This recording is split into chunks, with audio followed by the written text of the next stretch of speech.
Welcome into the Matsu Minor YouTube channel broadcast. It's a beautiful day down here in Chugiak. Once again, I'm Landon Stilz. To my left this time is the wonderful VanderVeen. Dylan, how are we doing today? Yeah, we're doing pretty good. Another day of baseball, another really sunny day in Alaska, which I really appreciate after having nonstop rain the first 10 days we were here, nonstop sunshine, and I'm definitely here for it. Well, we're going to get right into it. Cole Funkhauser, the shortstop today, is leading off for the Miners.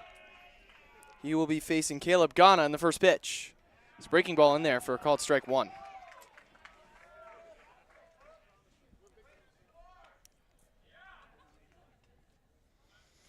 The 0-1 to Funkhauser. Breaking ball again in there, 0-2. Funkhauser's had a really good start since coming from Central Missouri. Really only came here a couple of days after his season ended when they ended in the Division II National Championship against Tampa. Watching a good ball low and outside there for the 1-2 count. Funkhauser's coming in today batting .214. It's that one into foul territory. Over is the first baseman, Peridot, and it's out of play. Showing a lot of fight early on in the ABs. There was a lot of really long ABs in the last couple of games for this Miners squad. Elliot Medlock, among others, having some really long ABs. 2-2. Fouled up again. Over's the third baseman, Mitchell. He's under it for the. He drops it. He dropped the ball. Funkhauser's into second safely. Not the start you want if you're the River Chinooks. It was an easy fly ball just off the infield dirt at third, and Mitchell dropped it. Yeah, we saw kind of one of those in left field, too, with the Glacier Pilots. It's kind of off cue. It's really not something that you're going to see happen very often at third base, but also fighting maybe some sun here as well in Chugiak. And it's an early air and an early opportunity for the Miners with a runner in scoring position. This will bring up Elliot Medlock. Medlock coming into today's batting .333, 18 ABs, 6 hits, the only home run in conference play for the Miners as well. He's behind in the count, 0-1. Pops that one up out of play, 0-2. Again, Medlock had some really long ABs and sandwiched in between those two games against the Glacier Pirates. It was a really good game against the Bucks at home. You got to talk to him post-game, and you got to kind of throw that golden sombrero in the trash that you had the game before, but down in an 0-2 hole here. The 0-2. Upstairs gets back to the backstop. Funkhauser's going to advance to third. 1-2 now on the second baseman today. Medlock shifts between right field and second. He's playing the infield today, giving Parentoni the day off at short.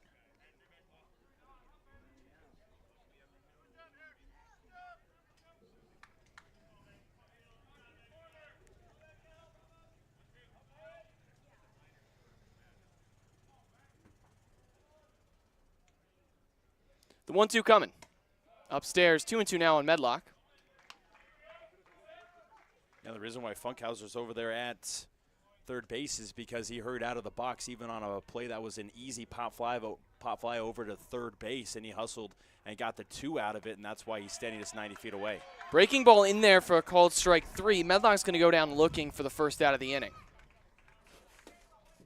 Yeah, Geoffrey's got to do a job here, get something hard towards the right side of things. Medlock going down looking. Geoffrey cannot do the same to get 2 outs and make the next batter. And Evan Bilter, who's the new 4-hitter in the cleanup spot today, bat 1,000. Geoffrey's still leading the team in batting average at .375. Already has 3 RBIs to his name. Pitch from Ghana is a fastball in there for a called strike 1.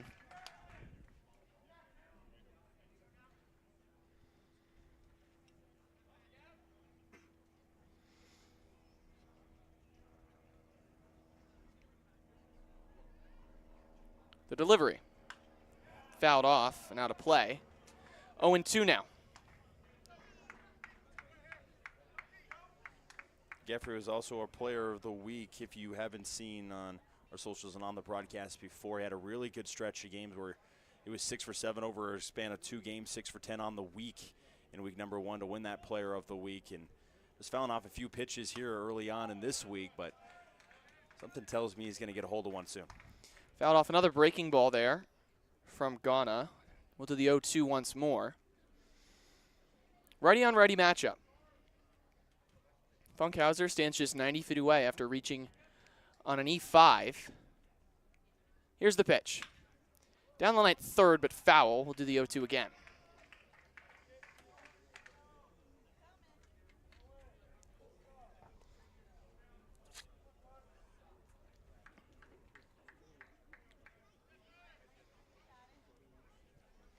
Ghana taking his time.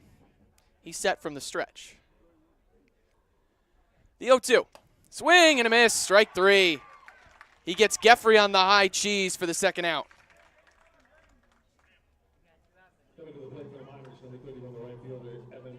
Really good pitch to get now back-to-back Ks and have the opportunity to leave the runner stranded over at third base. Again, I mentioned you had runner at third with no outs, and now the next batter having about 1,000 in Evan Bilter, but luckily it's probably the hottest bat on the team so far in Evan Bilter after he had that triple against the Glacier Pilots that made it a 6-5 game. Bilter takes a breaking ball inside and a little high, it seemed, 0-1. The 0-1, upstairs and in, 1-1. Ghana has started ahead of all four people that have come to bat for the Miners so far.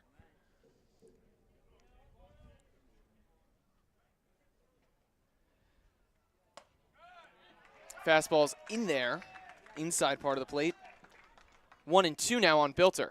Yeah, just at the top of the zone on maybe the inside corner to Bilter in a hole. We gotta find something here to not leave that runner stranded at third. Ghana from the stretch.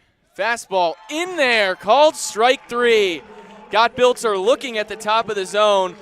3 Ks to end the inning and strand the runner at third for Ghana. We'll be right back for the bottom half.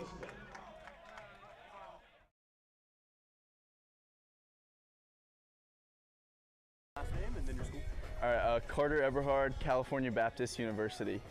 I picked it because they had a really good development for players, and I really like the campus and coaches.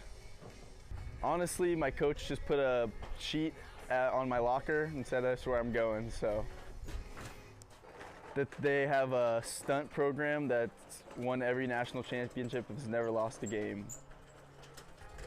Shawshank Redemption, and gotta say, Ice Age. What's your favorite Ice Age character? Sid the Sloth.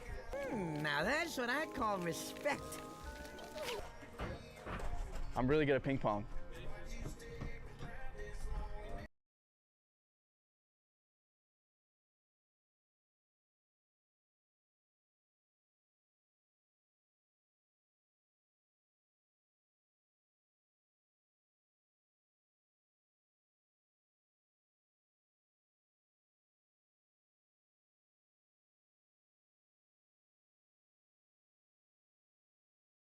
Fisher Sims, Colorado School of Mines.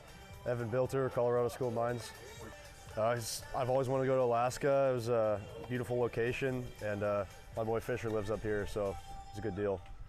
Yeah, the field is great. Love the community and love the energy we got here, and very excited. I like to DJ and also play pickleball. I like to fish, read, also play pickleball. So back in the day when they were doing like the Manhattan Project, you know, the nuclear research, they were doing research at mines, and they buried a bunch of waste, and on top of that waste, they built a baseball field. So we're playing on top of that. Never step on the line, no matter what. Welcome back into the broadcast for the bottom of the first inning. We'll take you through the Miners' defense. New little graphic made today to show that off. In the outfield from left to right is Wilson, Stevenson, and Bilter. And from third to first, it'll be Grout, Funkhauser, Medlock, and Eberhard. And behind the dish is Carter Geoffrey with Michael Malkey on the mound. He'll be facing off against the center fielder Caden Bradshaw to get things started on the Chinook side. And Malkey's already got 1 loss so far on the season. We'll flash his stats here in just a second. But Bradshaw swings at the first pitch and hits it a long way, but out of play, 0-1. There's a lot of cheering and excitement coming out of the River Chinooks dugout, I'm assuming. Malkey gets his pitch from Geffrey. Deals the 0-1 home. Breaking ball misses low, evens the count up at 1-1.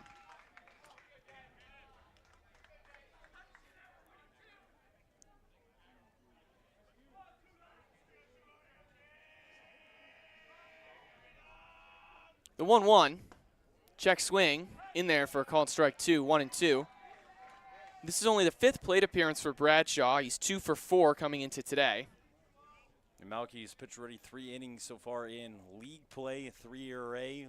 Has that 1 loss against the Bucks, but pitched pretty well in that game. 1-2, check swing, did he go? No, he did not. 2-2's the count.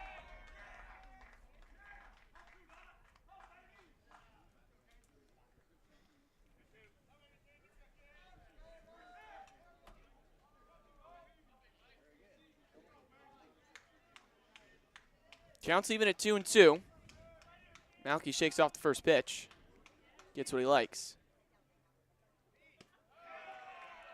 Fastball low. Works the count full now on Bradshaw.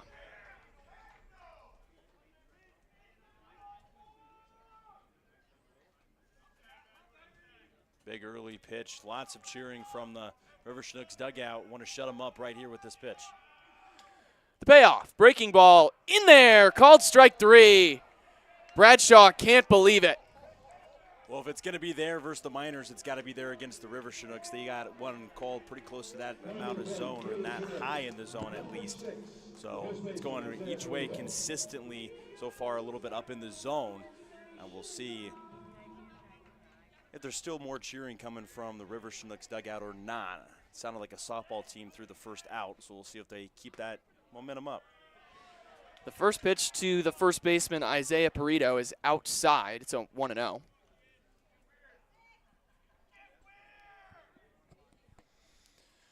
The 1-0 in there in what looked like the same spot, 1-1.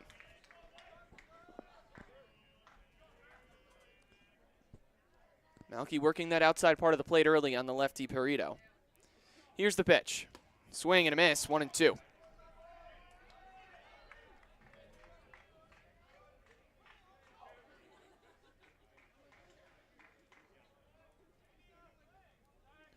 The 1-2 from Malkey, fouled off. We'll do it again. Malkey was working really quick on that pitch as well. Almost nobody was ready before that delivery, and he was already kind of starting into his rotation. Deals quickly again. Slow chopper over to Malkey, gets by him, charging his Funkhauser, throws to first. Not in time. Perito beats it out for an infield single.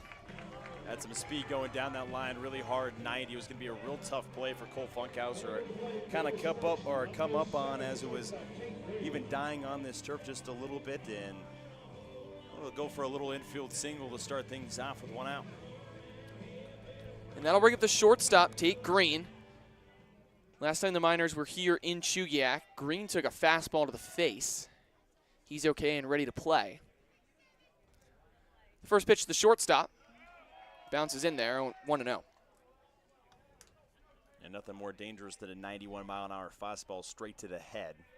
And off your face, get a few stitches as well. Green's coming in today batting .250. That ball's hit on the ground right to ground at third. No out at second. He throws to first for the second out in the inning. They're lucky the runner was going on that play because that was a hot shot over to Grout. Would have plenty of time if the runner was not stealing over to second already. And now just take the runner at first, but basically just moving the runner over and having a chance for running a scoring position. But again, having to bat 1,000 as he steps in. This will bring up Jake Mitchell, the third baseman. Coming into this at-bat, 2 for his last 14. Call a balk on Malkey. It'll advance Perito to third.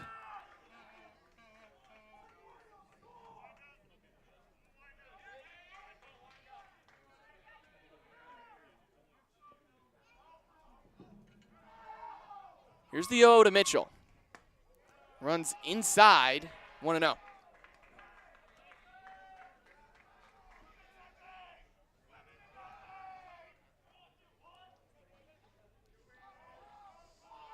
Malkey set and deals from the stretch. Soft grounder over to third, fielding it cleanly. Grout fires to first. Eberhard spears it for the final out of the inning. The Chinooks strand one, and we'll be right back for the top of the second. 0-0 ball game.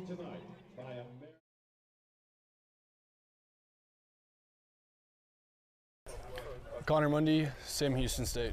K. Narn, Bowling Green State University. It's close to home, and I thought it was a good fit for me.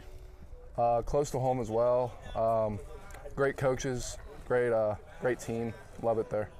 Coach had a connection, and I had some teammates last year that came up here. They developed really well. I thought it'd be a good chance for me to develop as well.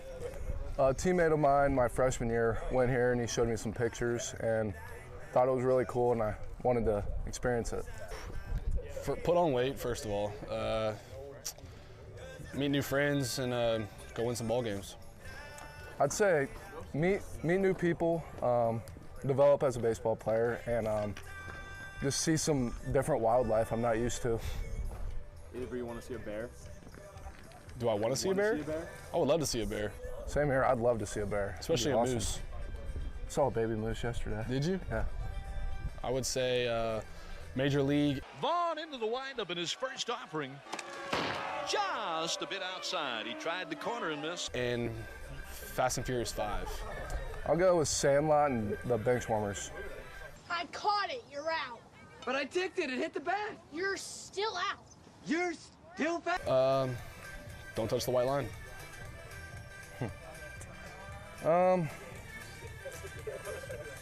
I'll say don't touch the white line either. Ooh, Larry the Lobster.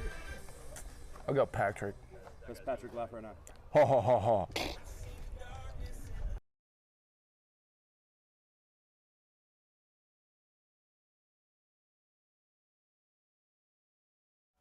Welcome back into the broadcast. Carson Grout leads off. He's had in the count 1-0. Yeah, Carson Grout came in huge on a pinch hit when he pinch hit in that game for Greg Parentoni. Came in a big moment and delivered against the Glacier Pilots in that 7-6 loss. The 1-1 to Grout. Swing and a miss. Beautiful breaking ball there from Ghana.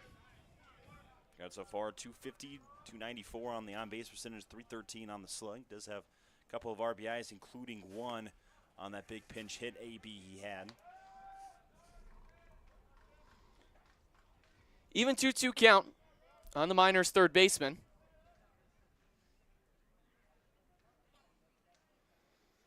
Ghana from the stretch. In the ground to first, but foul. We'll do the 2-2 once more.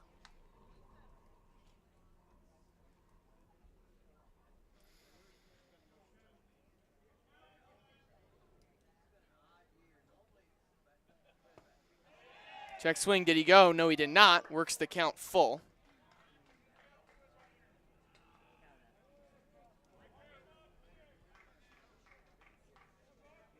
Three-two count on Grout. Here's the payoff. Swing and a miss. Grout goes down swinging on the breaking ball for the first down in the inning. Ghana already at 4 strikeouts. 2 swinging, 2 looking. Yeah, 4 total strikeouts, 4 total outs. What else can you really say after giving up that lead runner on an error that ended up at third base, and he's been absolutely dealing since then. Laser focused. First pitch to the DH Erickson is popped up and out of play foul, 0-1. Erickson, a little bit of struggle towards the first part of the year, but he, as we mentioned, he had a home run in exhibition play. He can hit a ton. And the walk-off as well. The 0-1's in there for a called strike 2. That walk-off was in the 5-4 win to open the regular season against the Glacier Pilots. Erickson in an 0-2 hole. Here's the pitch from Ghana. Breaking ball in there. Called strike 3. 5 outs, 5 strikeouts. That was a beautiful breaking ball that just caught Erickson looking. And oh man, the strikeouts that we had the other day versus the Glacier Pilots, I believe we had 19 in the one game, and now 5 outs, 5 strikeouts. Not a great start for the Miners hitting so far in this game. Let's bring up Carter Eberhard.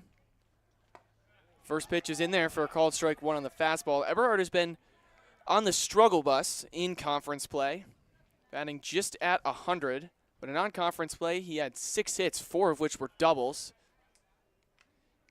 His one of his 2 hits so far in conference play is a double as well.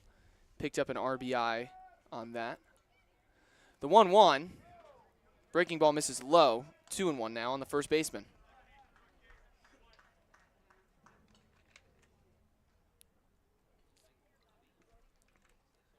Gone up from the stretch. Eberhard hits that over to Cornell at second. He fields and fires to first. In time for the final out of the inning. Miners go down 1-2-3 in the top half of the second. Don't go anywhere for the bottom.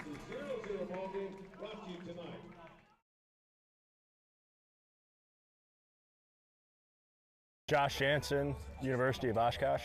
Grayson Chapel, Central Missouri. I went to my college. It was just a good fit for me out of high school. It was close to home, and I really liked the coaches. Yeah, close to home. Parents can come see me. I got that opportunity when my coach approached me. My coach actually played here, I think, 20 years ago now. So it was a really cool opportunity, and I didn't look back on it. Coach called me and said I get to be the ball sack man, so I get to carry the balls for the pitchers. I know the first 20 digits of pi. 3.1415926535897932384626. He completely made that up, by the way. No, I didn't. Nope. You can look it up. He's right. He's right. Look it up. Oh, not really, no.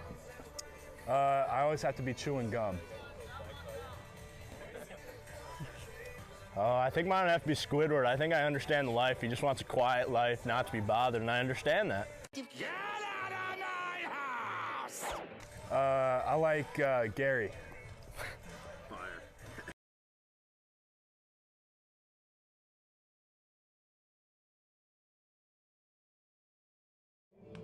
Welcome back for the bottom of the second inning here on the Matsu Minor YouTube channel broadcast.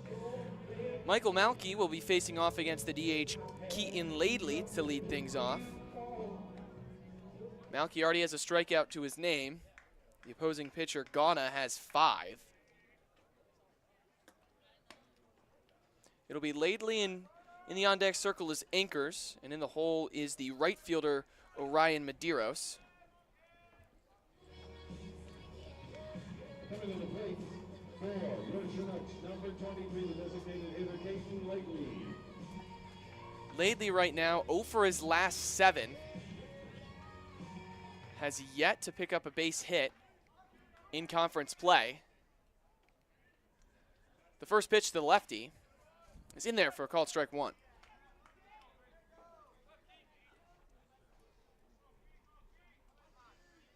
Yeah, another pitching duel early on for the Miners. Kind of had a few of them to begin this season, but Michael Malkey looks just as good. He doesn't have 5 Ks to his name quite yet, but he looks pretty sharp out there so far.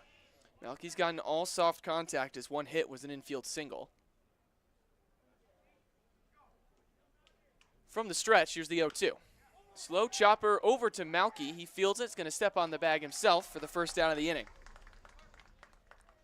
Pitchers can make plays too. Nice hustle by Malkey to get the out himself and get another weak contact ground ball, as Landon was just talking about. Lots of weak contact force so far. The only hit that he's given up was a single over to Cole Funkhauser, but really no chance for Cole to make the play. And this will bring up the catcher, Casey Anchors.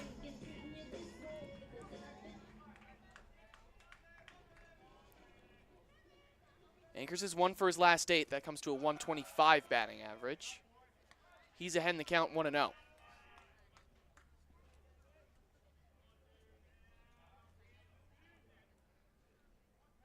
The pitch from Malkey just misses downstairs. 2-0 now on the catcher. The River Chinooks are 0 for 5 in conference play. We're just run ruled 13-3 by the Bucks last night.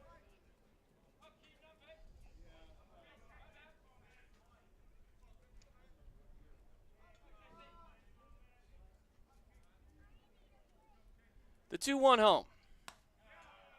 Misses high, 3-1.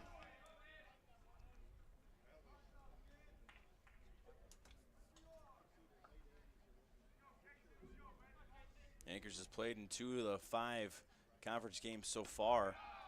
Breaking ball misses low. It's a 5-pitch walk to Anchors. And there'll be a runner on first with 1 out for Medeiros. And that's just the 2nd time now he's gotten on base in conference play so far for the River Chinooks, who have had a real hard time batting so far this year. Just their last few games, I mean, they lost 13-3 against the Anchorage Bucks. Before that, a 4-1 loss, and then a 5-1 loss to the Glacier Pilots and a 1-0 loss to the Glacier Pilots. It doesn't look too great in the run column for the River Chinooks on the offensive side. The first pitch to Medeiros is in there for a called strike 1. The Chinooks, as a team right now, coming in today, are batting 176 with an on-base percentage of 263. Here's the 0-1. Trails outside. 1-1.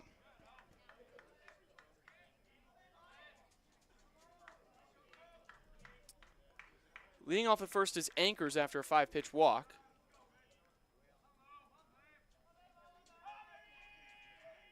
Here's the 1-1 from Malkey. That ball's hit to ground over at third. It gets out through his glove. Funkhauser recovers, but is not able to make a play. It was a hard hit ball from Medeiros that Grout couldn't quite snare over there at the hot corner. No official scoring yet.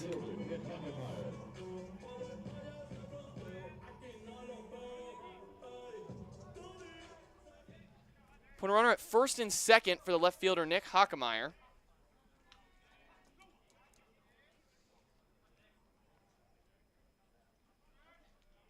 Pitch from Malkey. This is outside. They did call that one in air, but they're crediting it to the shortstop, Funkhauser. Yeah, they're going to need to fix that, give that aired over there to Carson Grout at third base. Hockemeyer's ahead 2-0.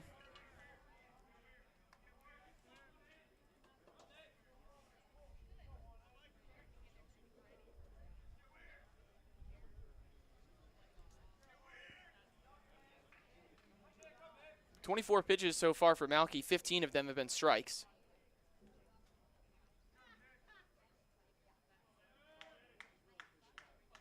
Here's the 2-0 delivery. It's fouled straight back, 2-1. And that Chinook foul ball sponsored by JR Septic Pumping and Excavating.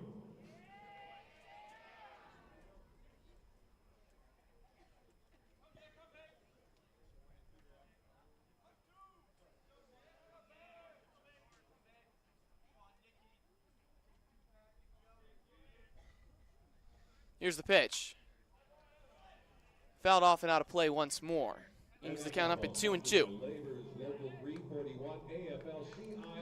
The runner on second is Anchors. The runner off of first is Medeiros. Hockemeyer's at the plate in an even 2-2 count with 1 out here in the bottom of the 2nd inning. Hockemeyer looking for his first hit since June 13th. Hitless in his last couple of games played for the River Chinooks. Malkey taking his time. He delivers from the stretch. Swing and a miss on a breaking ball into dirt. That'll be the 2nd out of the inning. A really massive K for Michael Malkey, getting a nice breaking ball that just drops straight out of the zone and gets the strikeout. And now with 2 outs with first and second, it's really a play at any bag, whatever you want to do. It makes it a lot easier for Michael Malkey and when he wants to pitch. The River Chinooks have struggled with runners in scoring position so far this year. Only scored 12 total runs through 5 games. The first pitch runs upstairs and hits Cornell. The back of the neck, maybe back of the head on the helmet to load the bases. Yeah, and you don't really want to see that then, considering what happened the last time that the Miners were in Chugiak when Tate Green got smacked right in the face, and now Cornell takes the ball kind of high and upstairs. Not at all intentional or anything like that is what I'm saying, but it's just like, yeah, kind of just not really what you want to see after that terrible situation with Tate Green. Pitching coach Jordan Duell is going to come out and have a conversation with Malkey.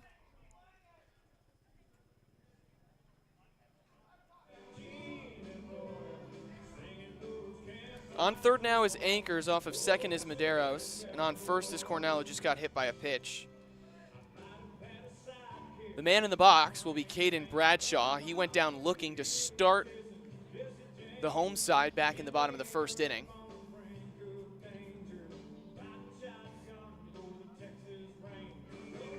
Bradshaw, just their freshman this year going into that sophomore year. A $125 with a .364 on base percentage. He's gotten on base, but just one hit so far.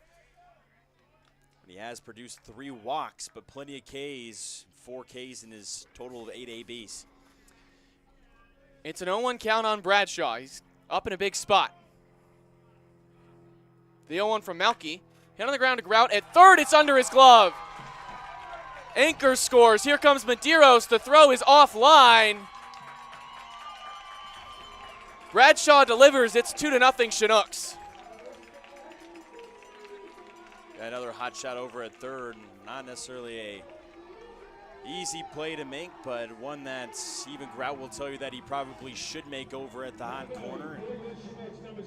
Coming through with 2 outs with runners in scoring position for the River Chinooks, something that they have not done almost all season long. It was not there against the Bucks. It wasn't there against the Miners in exhibition play, and they finally come through with a 2-0 lead. This will bring up Isaiah Perito. He had the infield single in the bottom of the first inning. Pitch is in there for a called strike 1. Off of second is Cornell now. Bradshaw stands off of first. Still 2 outs in the inning.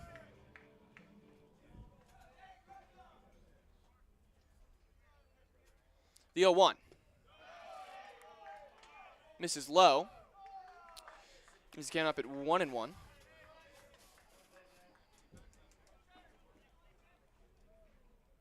Two errors in the inning so far for the Miners. Both have come over at the hot corner by Grout.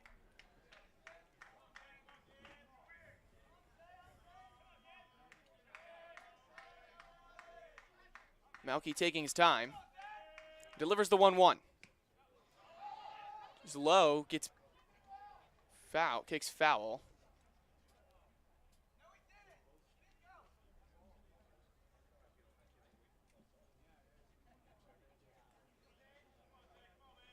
It's a 1-2 count on Perito.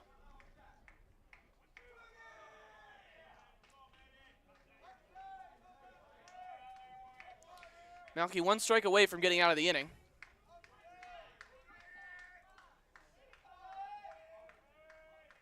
Here's the pitch. Fouled away, we'll do the 1-2 once more. Not the way you really wanted to start the game with a couple of unearned runs for Michael Malkey. A couple of balls just sneaking under the glove of Carson Grout, but can get it all okay with just 2 runs given up. Limit the damage with the big pitch here. The 1-2. Runs inside and hits Perito on the leg. And that'll load the bases once more. You know, why can't we ever have a positive announcer's jinx rather than the negative announcer's jinx?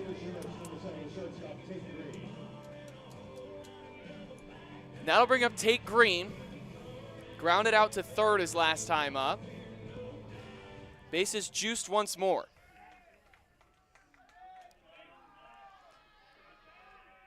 Standing 90 feet away is Cornell. Off of second is Bradshaw. Green's ahead in the count 1-0. A couple of these runners that are on were pegged by pitches.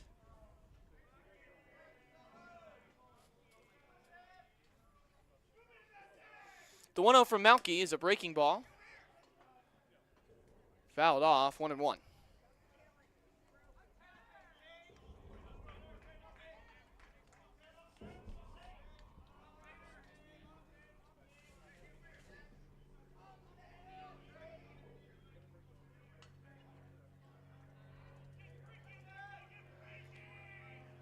Green called time, but he's set. Here's the 1-1 delivery.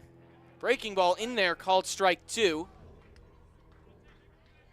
Malkey's 1 strike away once more.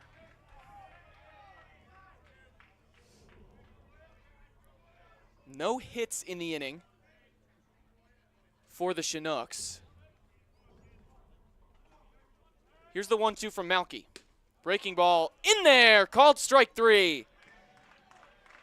Malkey gets green looking to end the inning, but the Chinooks plate 2 runners. They lead this one 2-0. We'll be right back for the top of the 3rd.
Welcome back into the top of the 3rd inning. Lincoln Stevenson's going to lead it off and serves that one over to the first baseman, Perito, and he makes the grab for the first out of the inning.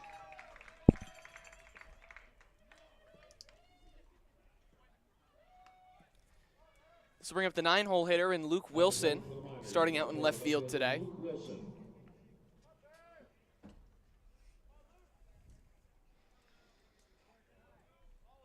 No hits yet for the Miners. Funkhauser reached on an E5 to lead the game off. First pitch to Wilson is in there for a called strike 1 on a fastball.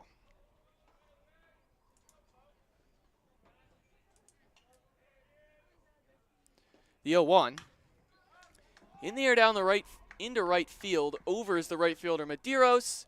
And he makes the catch by the foul line for a quick second out.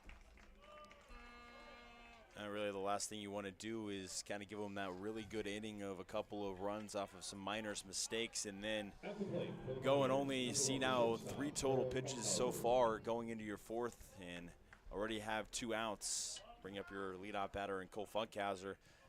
But one thing the Miners do is hit well with 2 outs. That's one thing that they proved. And Funkhauser hits that one well out to left field. Over is Hockemeyer. He makes the catch for the final out of the top half of the 3rd inning. A very quick 1-2-3 for Ghana. We'll be right back for the bottom of the 3rd. Don't go anywhere.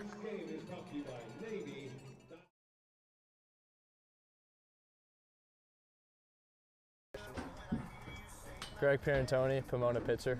Colin Muskelly, Long Beach State. I wanted to enjoy the SoCal weather. That was a big part of it. I mean, again, SoCal weather, and I'm close to home. I live 15 minutes away. One of my coaches at Long Beach, Tyler Bassetti, he coached here, played here, so he kind of hooked me up with it. I'd heard good things about it and also wanted a different summer ball experience in Alaska. I got Moneyball and Saving Private Ryan, in no particular order. American Pie and the first Top Gun. A bear ran through my campsite at Yellowstone when I was camping. I got lost at Disneyland when I was little. Probably SpongeBob. Larry the Lobster. SpongeBob laugh. It's been a minute since I've watched it, so couldn't really do it for you. Come on.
Welcome back for the bottom of the third inning. Jake Mitchell will be facing off against Michael Malkey, the 0-0. In there for a called strike one. Mitchell grounded out to third to end the bottom of the first inning. Here's the pitch from Malkey. Breaking ball, swing and a miss. 0-2. 3 Ks on the day so far for Michael Malkey. The 0-2. Rainbow breaking ball, called strike 3. And whether the River Chinooks are happy really with the call or not, that's been called consistently at the top of that zone all day long, maybe a little bit high, but look at the call as everybody is still getting the consistent call. But there's been a lot of strikeouts between the two pitchers so far in this day. Fortunately, Malkey had a couple mistakes from the defensive side of the Miners and then a couple of hit by pitches. That's why that 2-0's on the board. First pitch to Laidley's inside, 1-0.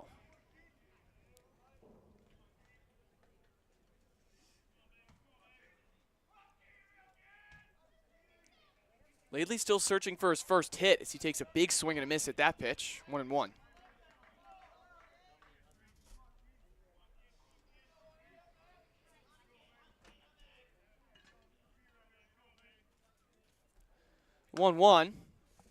Hit fouled on the first base line, 1-2. Breaking balls look really, really good with that curve today. Again, maybe you could throw it, get another one looking right here. The 1-2 from Malkey. It is the breaking ball, but runs too low, 2-2.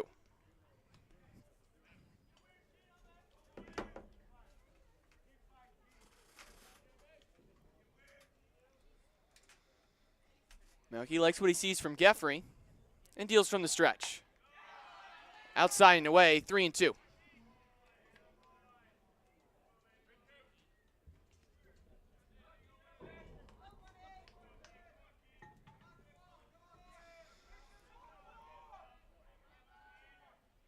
Here's the payoff. Swing and a miss, strike 3. Malkey gets Laidley swinging for the second out in the inning.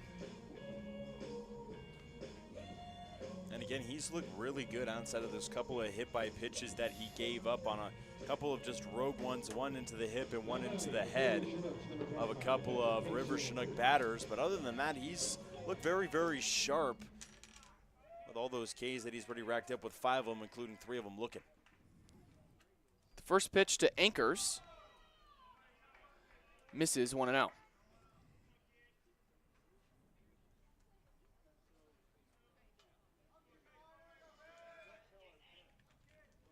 The 1-0. Breaking ball in there, called strike 1. Anchors walked his first time up.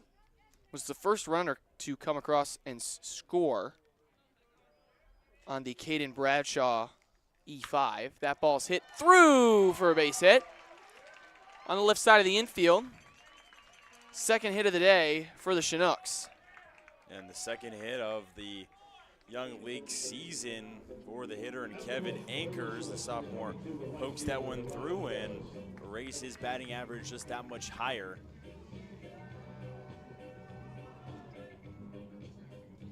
This brings up the right fielder, Orion Medeiros. Medeiros reached on the first E5 of the bottom of the second inning. First pitch from Malkey. Hit in the air into left field. Wilson's ranging back, and he makes the grab on the run for the final out in the inning. The Chinooks strand 1, and we'll be right back for the top of the 4th. Don't go anywhere.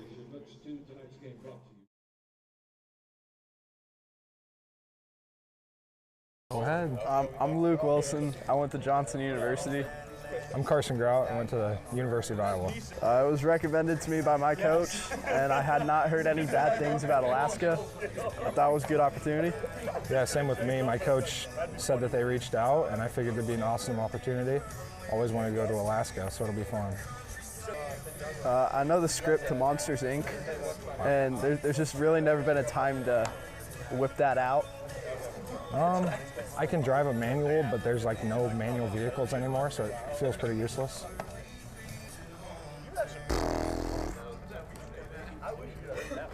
To memory, I've never caught a fish, so I like to catch fish. I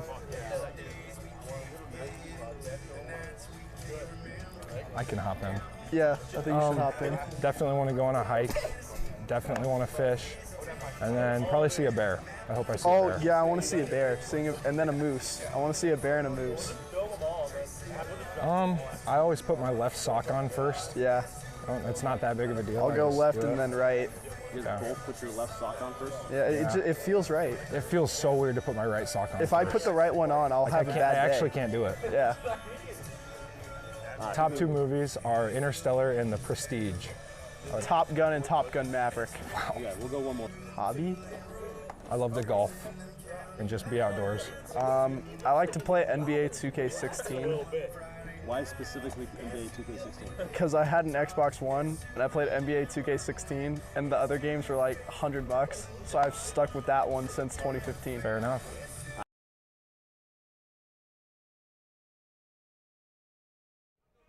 Welcome back for the top of the 4th inning on the Matsu Minor YouTube channel. Elliot Medlock's going to lead things off. First pitch he sees is in there for a called strike 1. Medlock went down looking back in the top of the 1st. The 0-1 from Ghana. In the ground over to the shortstop Green. He fields and fires to first. Throws off line. Medlock's going to reach safely. An errant throw from Green. And that'll go down as an error as well.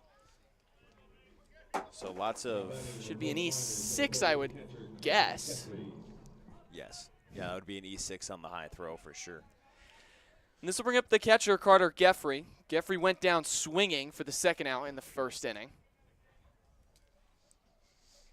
Leading off at first is Medlock. He takes off. The pitch is inside. The throw skips in there. Not in time. Medlock steals 2nd.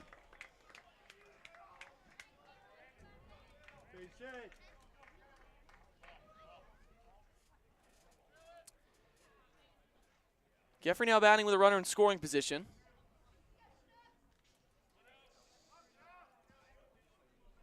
It's the 2nd time he's come up in this spot.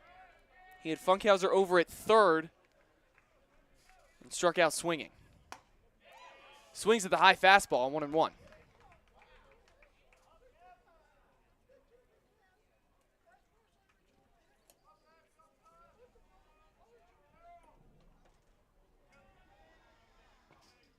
Medlock takes off for 3rd. That ball, beautiful hit and run into left field. Coming around to score is Medlock. It's an RBI single for Carter Geffrey.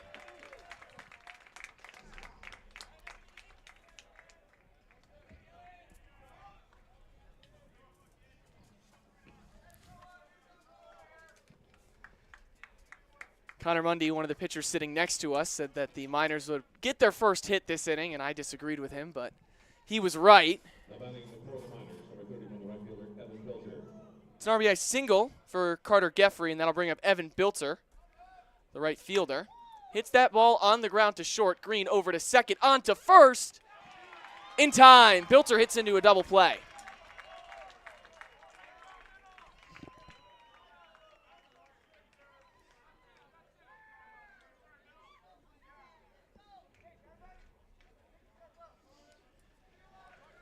That'll bring up the lefty and Carson Grout. Base is now empty.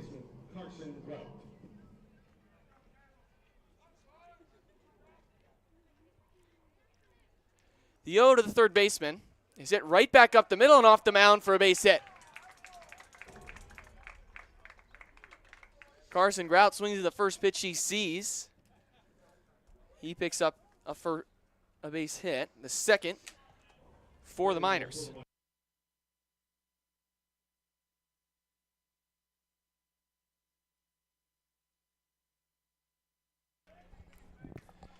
Grout stands off of 1st. In the box now is Ridge Erickson, the DH. Erickson went down looking. Gone is set from the stretch and deals. Erickson pops that one up over into foul territory on the first base side is Perito, and it's out of play, 0-1. 2 outs in the inning. Chinooks lead this one 2-1. Miners have 2 hits. The Chinooks have 3. 2 errors as well for the Chinooks, 2 for the Miners. Ghana is set from the stretch in the 0-1. Throws back over to first. Grout's in there safely. Didn't have too much of a lead off the bag, but they want to keep the third baseman close. We apologize for the camera issues. Getting them fixed as soon as we can. Ghana set from the stretch. Checks back on Grout again. In there safely. Miners have done well so far this season, hitting with 2 outs. See if the catcher, the DH, Ridge Erickson, can keep that streak alive. Here's the pitch. 0-1. Fastball just misses on the outside part of the plate. 1-1.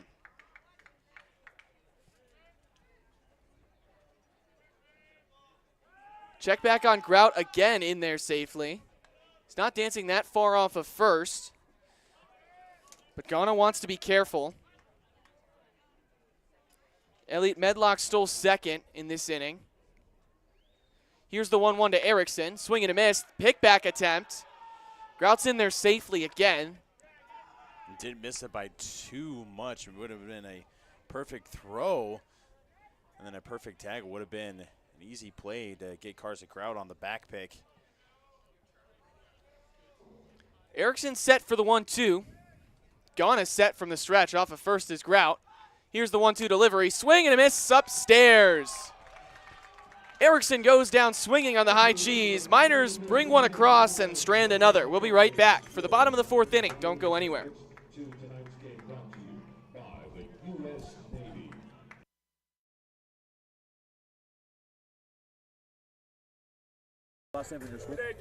Ridge Erickson, I'm from BYU. Joe McGee from St. Mary's. Why'd you guys pick your college? I chose BYU. It's Big 12, good competition, and it's good culture there. Oliver Hall on the weekends. One of my past teammates went there, and he called me and said if I wanted to come, and I said, yeah. I just really wanted to live with a host family. Probably a trumpet. I can play the trumpet. Clash Royale. I'm good at Clash Royale. Favorite SpongeBob character? I like Gary. I'll go with Patrick. That's Patrick. Laugh right now. I don't know how to do it. Come on, you got it.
Welcome back into the broadcast. The 0-0 pitch from Malkey.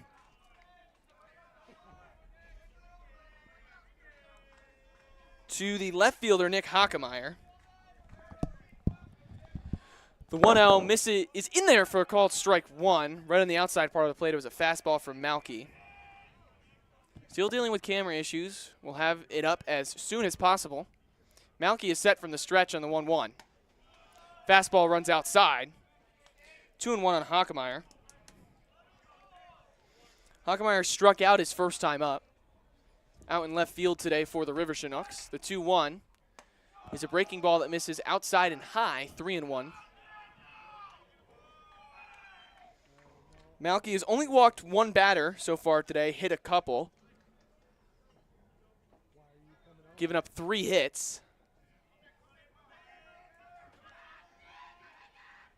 Malkey is set from the stretch and deals the 3-1 home. Fouled straight back. It's 3-2. Hockemeyer was in this 3-2 spot before and went down swinging with 2 runners on. It was Caden Bradshaw on the second that brought them home. The payoff pitch from Malkey is hit right back up the middle, past the diving Funkhauser and through for a base hit. It's the 4th hit of the game for the River Chinooks. And Nick Hockemeyer stands off of first.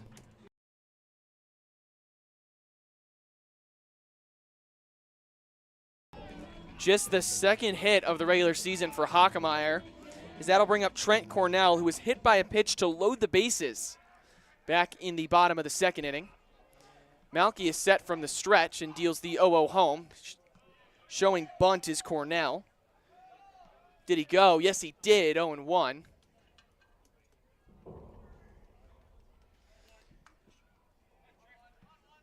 Grout now in at the line at third.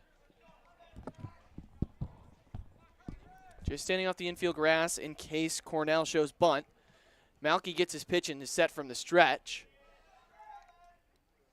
And deals. Taking off is the runner. The throw from Geffrey skips in there, not in time. Going for 3 now is Hockemeyer, and he's in there safely as the throw got into center field. With no outs in the inning, Hockemeyer now stands 90 feet away.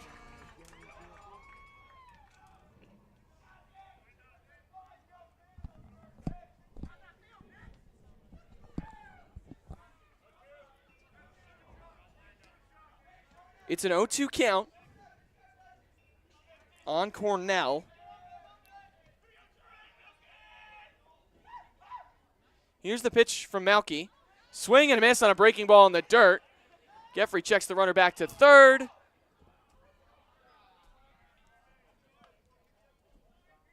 That'll be the first out in the inning on the strikeout of Cornell. Turning the lineup over to bring up Caden Bradshaw. Reached on an E5 in the 2nd. It scored the 2 runs for the River Chinooks.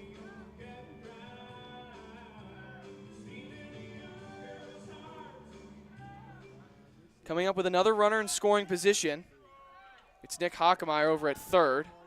Had a base hit and then reached over to third on a arid throw on a steal attempt. Hits that one a mile into left field, but foul. 0-1. Sorry about the camera issues there, guys. It just froze on us for a second. I have no idea why, but that's just that's how technology production for works you. Sometimes, yes. Wind blowing from left to right here at Lee Jordan Field. It's an 0-1 count on Bradshaw. Here's the pitch. Breaking ball in there, called strike 2. You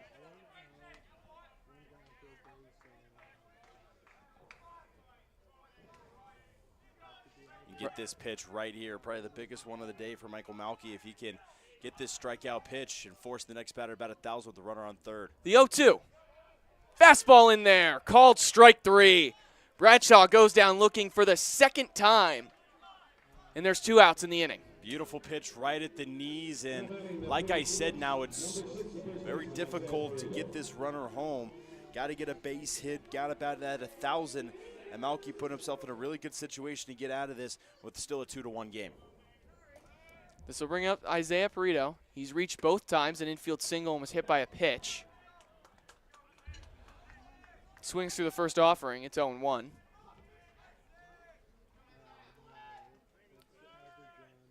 The 0-1, fouled straight back. 0-2. Still on the third is Nick Hockemeyer. Perito needs about 1,000 to bring the 3rd run home. Here's the pitch from Malkey. Breaking ball misses inside, 1-2.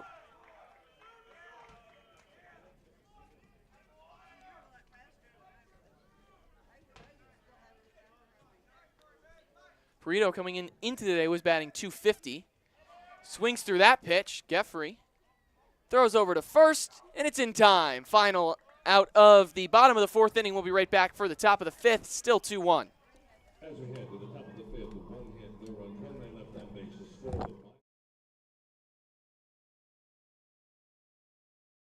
Fisher Sims, Colorado School of Mines. Evan Bilter, Colorado School of Mines. I've always wanted to go to Alaska. It was a beautiful location, and My boy Fisher lives up here, so it's a good deal. Yeah, the field is great. Love the community and love the energy we got here, and very excited. I like to DJ and also play pickleball. I like to fish, read, also play pickleball. So back in the day when they were doing like the Manhattan Project, you know, the nuclear research, they were doing research at mines, and they buried a bunch of waste, and on top of that waste, they built a baseball field. So we're playing on top of that. Never step on the line, no matter what. Yeah, I know it's brutal, but the same thing, never step on the line. Green Book and The Sandlot. Probably Interstellar and Seven. Can write with both hands. I guess. My parents say DJ, but I think my most useless skill is badminton, for sure.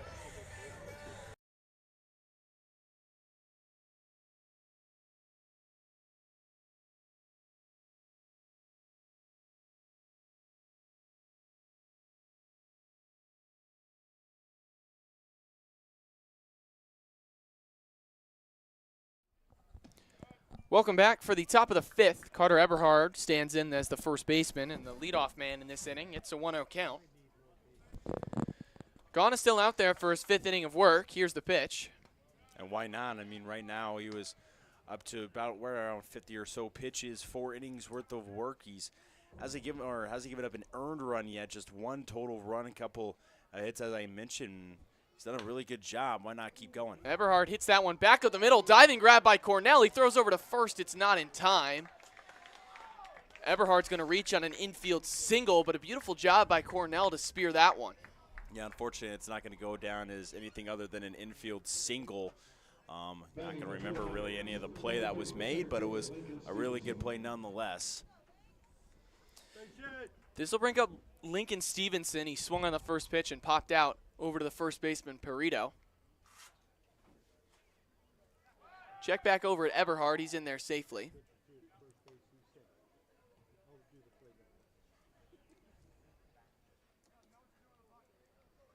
Six Ks on the day so far for Ghana as he deals the 0-0. One from Stevenson is popped straight up and fouled back. 0-1.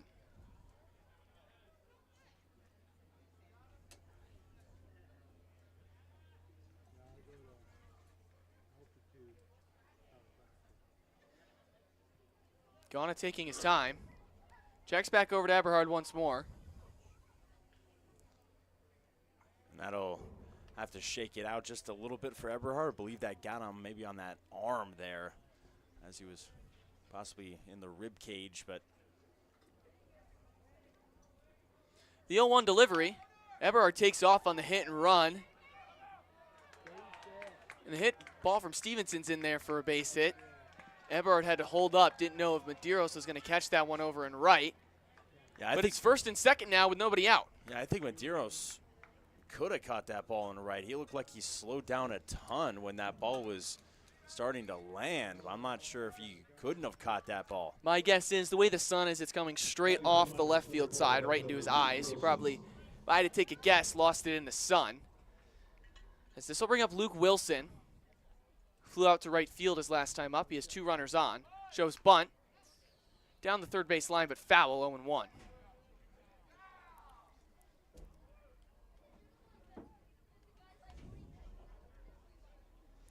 Wilson with just 1 hit so far in conference play. 1 for his last 11. Had a couple 3 for 5 games back in conference play. Or non-conference play, excuse me. He's behind in the count, 0-1. Here's the pitch from Ghana. Shows bunt again. It's high. Inkers thought about a pickoff attempt back to first. Decided not to. It's 1-1 now on Wilson.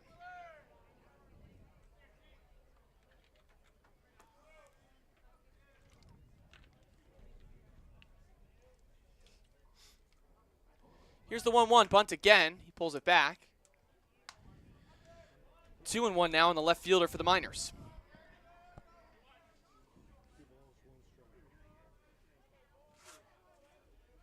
A game that started off with really no hits, now total of 8 of them in the game. It's starting to pick up very quickly for both sides. The 2-1, Wilson shows bunt again. It's a beautiful one over to the pitcher, Ghana. He throws over to first in time, but it moves the runners up 90 feet each. On third is Eberhard, and now on second is Stevenson for the leadoff man in Funkhauser. Yeah, well, Luke Wilson made that a really close play as well over to first, maybe a half a step more by Wilson, and he would have been there and loaded up the bases. Batting for the Miners, number 1, the shortstop, Cole Funkhauser. And this will bring up Funkhauser, who reached on an E5 to start everything off for the Miners in the top of the first inning. First pitch he sees is a breaking ball swung on and missed. Anchors couldn't find the ball. It was right under him.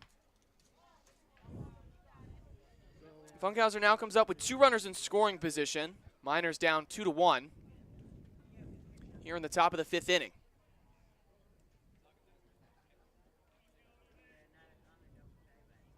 Here's the pitch from Ghana. Breaking ball. Just misses outside. 1-1.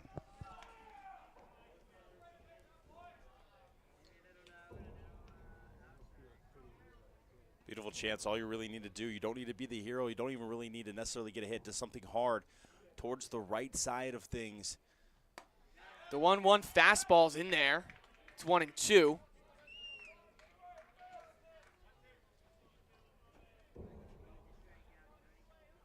You got the corners playing even right now, and the middle infielders playing all the way back. Here's the pitch. Off the glove of Ghana, and the second baseman, Cornell, can't field it cleanly. Eberhard's going to come in to score to tie the game up. See what the official ruling is, but there's runners at the corners now for the Miners.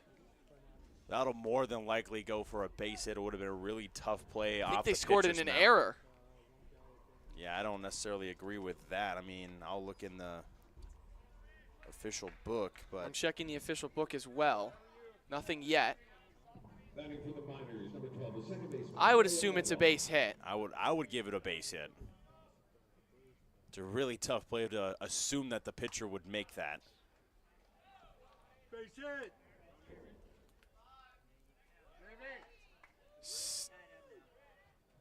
Still nothing in the official scorebook. On the scoreboard, it was ruled as an error, and they did give Funkhauser a base hit. So they check back in on Funkhauser at first. He's in there safely. So it goes down as a base hit and RBI single for Cole Funkhauser. And that's why that matters, because he wouldn't have gotten the RBI if there was if there was an error on that play. There would be no RBI. That's why that matters. As Medlock serves that one into left field for a base hit. That'll bring home Funkhauser, and the Miners take the lead here in the top of the 5th inning. More clutch hitting with runners in scoring position, something that they've been a little bit spotty on, but have came through later in innings. Now, as we get into the 5th inning of things, it's been kind of a slow start overall for the Miners on the hitting point of stuff. Miners now batting 3 for 6 with runners in scoring position, 4 for 9 with runners on base. Funkhauser now stands off of second. Medlock's in at first. Let's bring up Carter Geffrey, who had a base hit in the 4th inning. Swings through the breaking ball, 0-1.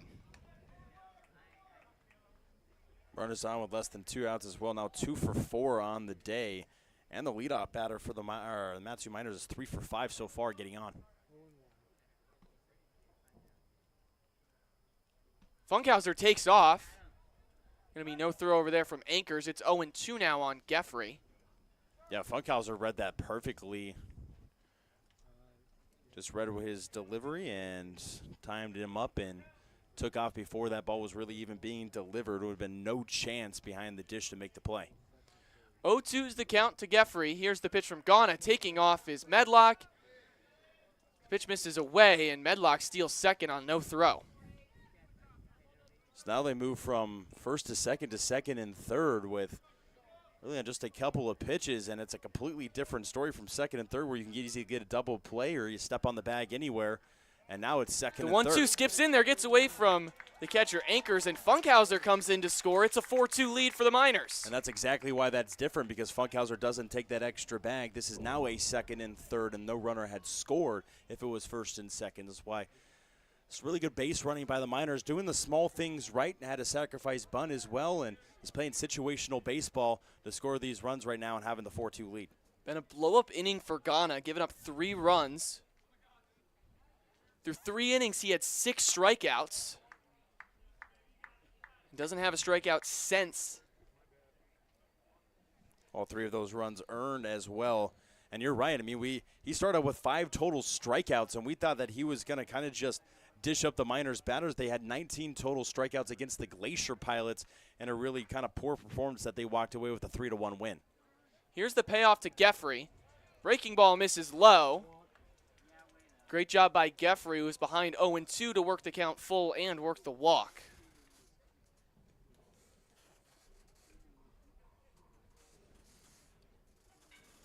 And the pitching coach with the Chinooks wants to have a meeting with Caleb Ghana.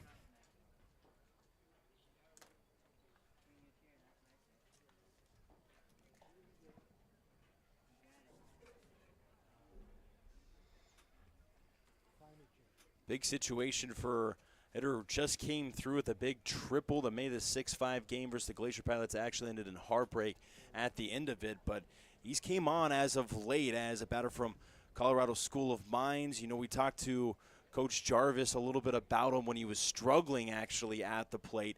And, you know, he was always saying it doesn't really matter how well Evan's doing in the stat book. He's always a team player. He's always the first one towards the cages, one of the last ones to leave, always picking everybody up and playing selfless baseball. And it made it all about him when he got that 2 RBI triple versus the Glacier Pilots.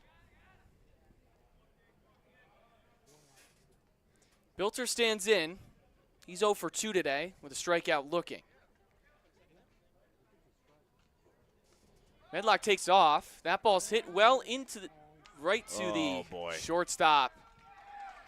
And it's a double play. Medlock thought that was going to be a base hit and got doubled up on the throwback to second, but the Miners take the lead 4-2. We'll be right back.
Welcome back. For the bottom of the 5th inning here on the Matsu Miner YouTube channel, the Miners plated 3 runs in the top half of the inning and facing off against Malkey, and a hot shot over to third. What a grab there by Grout to take care of Tate Green to get things going.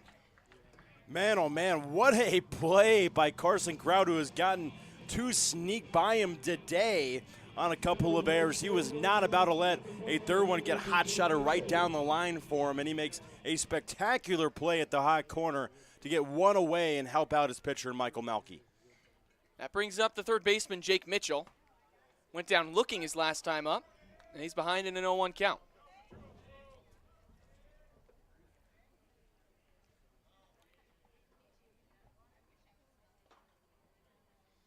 The 0-1, swing and a miss, 0-2. Malkey has recovered well since that 2-run second inning. Now pitching with a 4-2 lead. Here's the 0-2. Just misses inside, 1-2 now on Mitchell.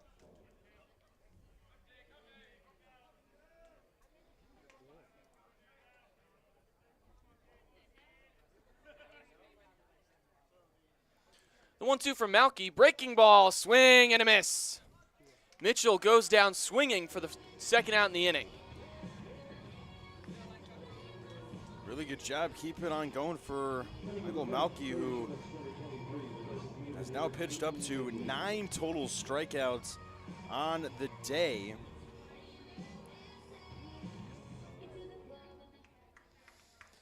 Malkey's just gotten better as this game has went on.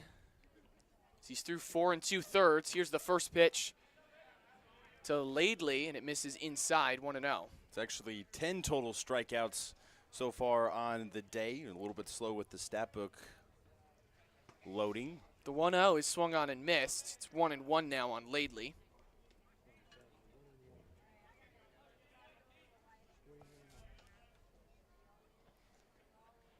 The 1-1. Breaking ball misses high and away, 2-1.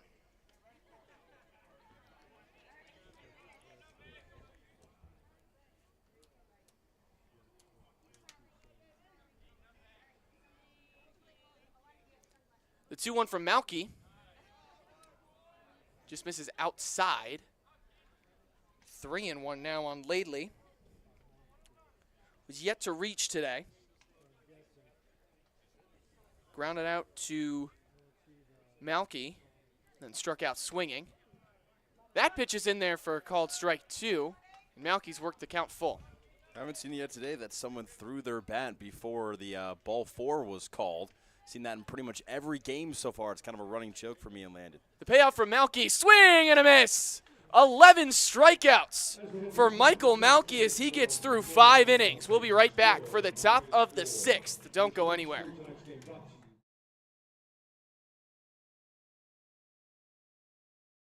My name is Elliot Medlock, and I'm from Bryant University. My name is Carter Gaffrey. I'm from the University of Iowa.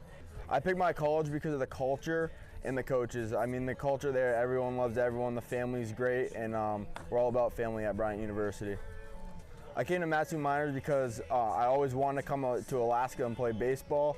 This league has bred very great baseball players, and it would be an honor to play in this league. I came to Alaska because my coach, Marty Sutherland, was like, hey, you want to go play in Alaska? And I was like, oh, yeah. My top 2 movies are probably Sandlot and Step Brothers. Hey! Did you touch my drumstick? Hey, knock it off! I know you touched my drumstick. Yeah, I got to go with Sandlot as well, and then Prestige. Probably Larry the Lobster. Breathe, darn you! Larry the Lobster? Okay. I'm going to have to go SpongeBob. All right, best SpongeBob laugh on cam. Let's go. Oh my goodness, no. You're not passing on this one. Dude, I actually couldn't. What is it?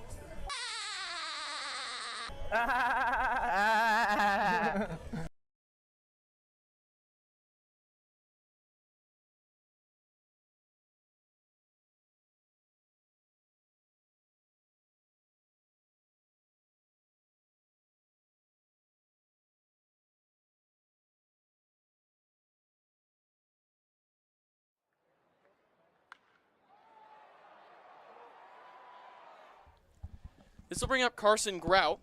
He'll still be facing Gano's out for a 6th inning of work, and Grout swings at the first pitch again and gets a base hit through the middle of the infield. And the bats are starting to come alive. Later in this, they had the 3 runs in the 5th, and now in the 6th, starting off hot again. And it's Ridge Erickson stepping in, who just seems like he is due for the Matsu Miners. 0 for 2 so far today, one of just 3 players in the starting lineup now without a hit for the Miners. Him, Evan Bilter, and Luke Wilson, the only 3 that are hitless. First pitch to Erickson is fouled straight back.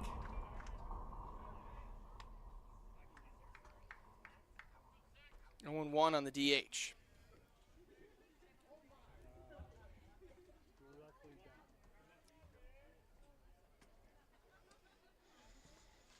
Grout with the lead off of first. The 0-1 home. Erickson hits that one over and past the third baseman, Mitchell. Stopping at second is Grout. And the Miners have first and second once again with nobody out. Yeah, it'll be back-to-back hits as well. One to right field and then one to left field. And a real good opportunity with Carter Eberhard coming in and another guy who's pretty due. Eberhard had a base hit his last time up. Now 8 hits on the day for the Miners. Can Eberhard make it 9? Gone to set. Eberhard shows bunt. Pitch catches the inside part of the plate. 0-1. Obviously, Coach Tyler Brown really situational, maybe trying to bunt here and get those 2 runners in scoring position, get second and third for the next batter in Lincoln Stevenson, who is also due. Eberhard showing bunt again. Here's the pitch. Can't pull it back in time, but it's in there anyway, 0-2. Perfect strikes right on the inside corner, honestly, back-to-back. And now Eberhard's going to have to do a job. Something to the right side here. The 0-2. Kind of the ground over to the shortstop in green. Second for 1. And on the transfer, Cornell drops it. And they do get Erickson at second, however. Grout's not necessarily the fastest runner, but you know that ball did get trickle away behind him over at second base. If Grout took a really kind of like good turn around third base, it's possible, but you're going to be pretty more safe on that play just in case any type of back pick happens coming off of second. But definitely was a chance at 2 had Eberhard down for 2 if they would have ended up turning that, just lost it on the transition. The first pitch to Stevenson is in there for a called strike 1. It's runners at the corners now for the Miners. Grout off of third, Eberhard off of first.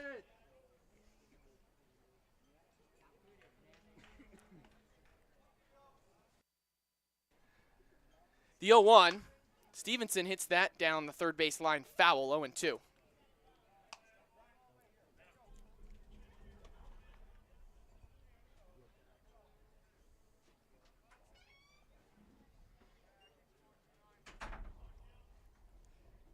Gauna taking his time on the 0-2 delivery to Stevenson. Here's the pitch. Breaking ball runs inside. Eberhard just walked over to second with a stolen bag. And we're really not going to try to throw that one down there. And the River Chinooks playing the first and third very cautious and just letting them take the second base bag for, I think, the 3rd time this game. The runner's in, and that ball's hit back up the middle for a base hit for Stevenson. Coming home is Eberhard. The throw is not made. It's a 2-run base hit RBI. Miners take a 6-2 lead in the top of the 6th inning.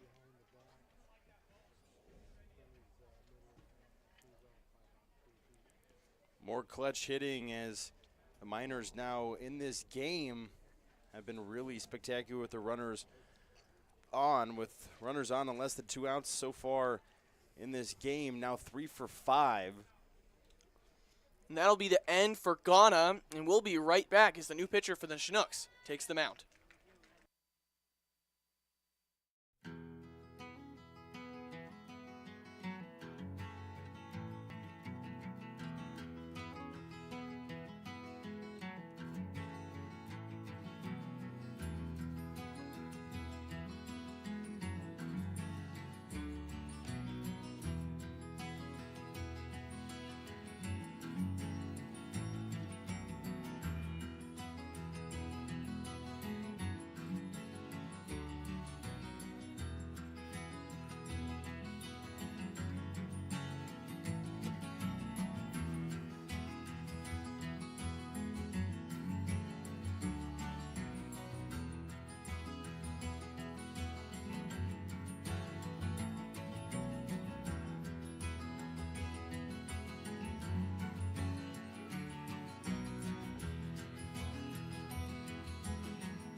The new pitcher on the mound for the River Chinooks is Evan Rossi out of Seton Hill.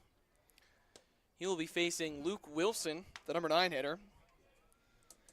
Wilson had a sac bunt his last time up in the top of the 5th inning. We're in the top of the 6th. Miners lead this one 6-2 on 9 hits.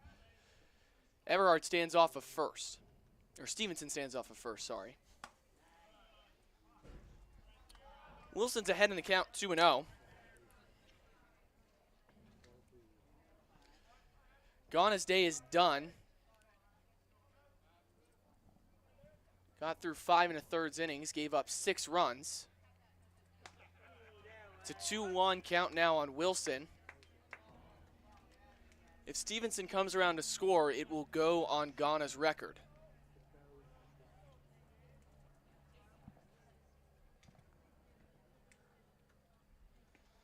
The 2-1 to Wilson, off the end of the bat, over to the second baseman Cornell. He fires to first in time for the second out of the inning, but Stevenson advances to second. This will turn the lineup over for Funkhauser, who had a base hit his last time up. Batting for the Miners, number 1, the shortstop, Cole Funkhauser. The Central Missouri product looking to bring his teammate in Lincoln Stevenson home. The pitch from Rossi. Breaking ball outside. Funkhauser swings through at 0-1.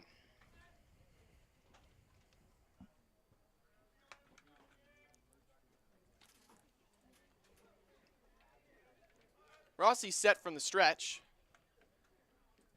And the righty deals. Pitch misses low and away, 1-1 on Funkhauser.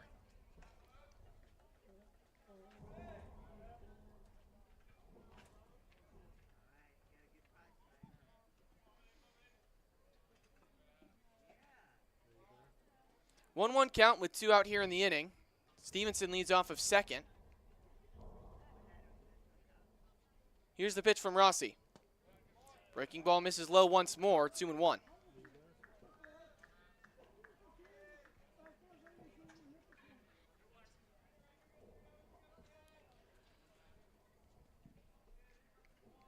Funkhauser in the driver's seat. Here's the pitch. In the ground over to Cornell at second. He fields, taking his time, fires over to first for the final out of the inning. But the Miners score 2 more. It's a 6-2 game in the top of the 6th. We'll be right back for the bottom half.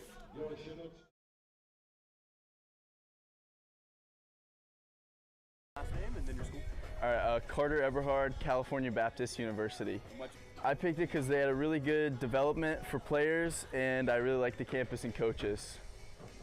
Honestly, my coach just put a sheet on my locker and said that's where I'm going. So that they have a stunt program that's won every national championship and has never lost a game.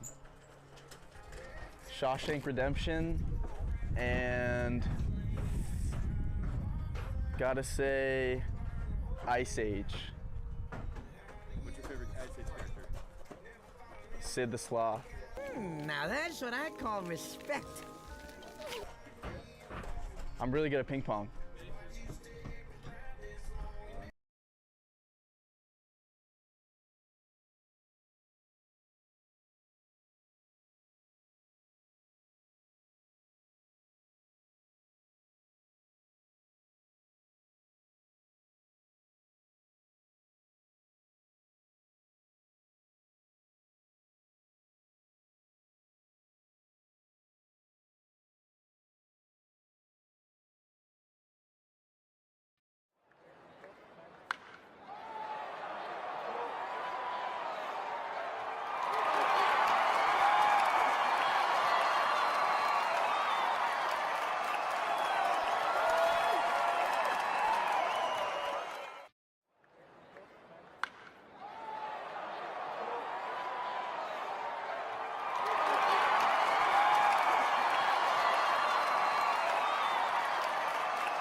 Welcome back for the bottom of the 6th inning. A new arm on the mound for the Miners. It's Cole Marthel-Johnny. First pitch. Did he go? No, he did not. It's 1-0. And you see the statistics here on your screen out of Sam Houston. Was 1 game so far, a couple innings pitched, 4.5 ERA, but did have 4 Ks and no walks. Pitched to opponent, batting average of 125 in that 1 outing he had.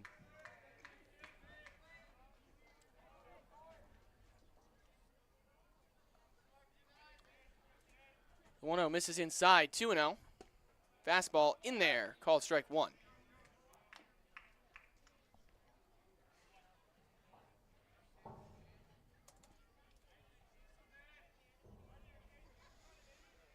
Marthel-Johnny behind 2-1. Here's the pitch.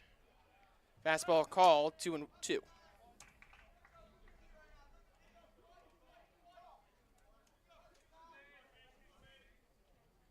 Good to see the bats for the Miners start to come alive in what is a really important game for the Miners early on in a 3-2 in the league so far, as they're still trying to kind of track down the Bucks just a little bit, a game and a half behind them at 5-1, and it's an off day, or excuse me, 6-1 now after they beat the River Chinooks here last night. But I mean, it's just going to be kind of an uphill battle, and not losing games like this to the River Chinooks is the way to do it. The 2-2 to Anchors. Swing and a miss. Marthel-Johnny gets Anchors swinging to start things off in his outing.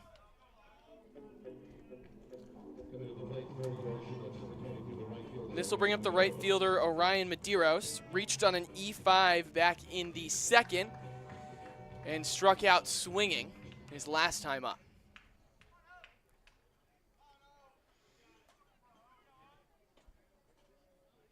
The 0-0 runs inside, 1-0.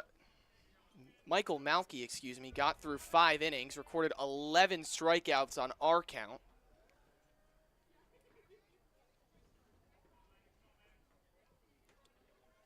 The 1-0 to Medeiros, hit down the line, 3rd, foul. Yeah, in the book right now it is 10 Ks for Michael Malkey. We have it at 11 Ks, so we'll have to see, fix that after the game to exactly see if he has got the 11 or if he's got the 10, but is in double-digit range for the first time this year. The 1-1 hit over to Funkhauser at short. He fields it cleanly over to first in time for the 2nd out in the inning.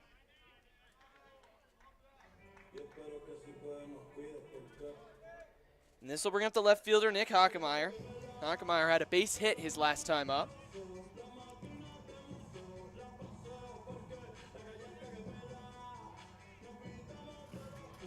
Hockemeyer stands in at 5'8", 180.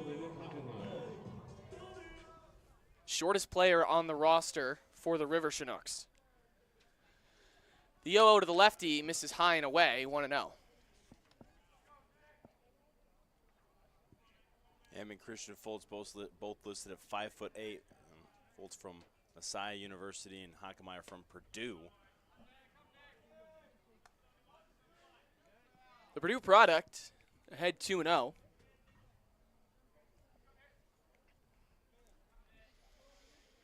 Marthel-Johnny set from the stretch and deals. Fastball's in there for a called strike 1, 2-1.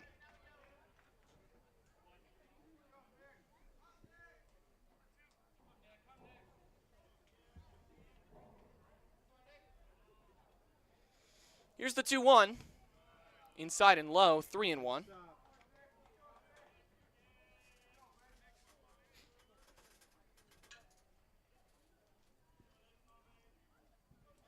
In the bottom of the 6th with 2 outs, it's a 3-1 count to Hockemeyer. Here's the pitch. Fastball runs outside. Hockemeyer works a 2-out walk. And this will bring up the 2nd baseman, Trent Cornell. He's hit by a pitch and struck out swinging his last time up.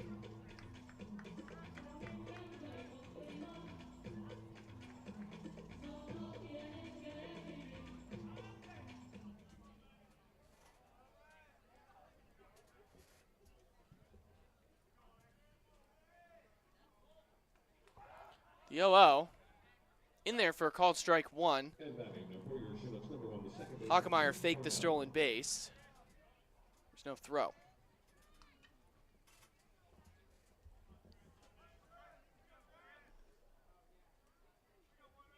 Here's the pitch from Johnny. In there, called strike 2.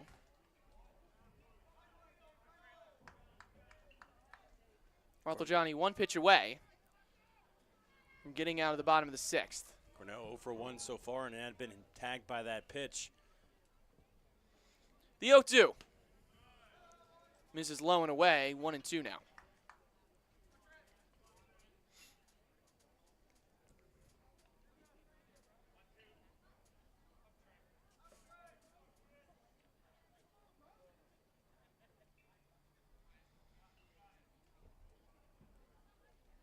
The 1-2. Misses outside. Hockemeyer is going to steal second base on no throw from Geffrey. That's a big deal now, as if there's anything hitting the outfield, Hockemeier's easily got the speed to score from second to home with really honestly no throw.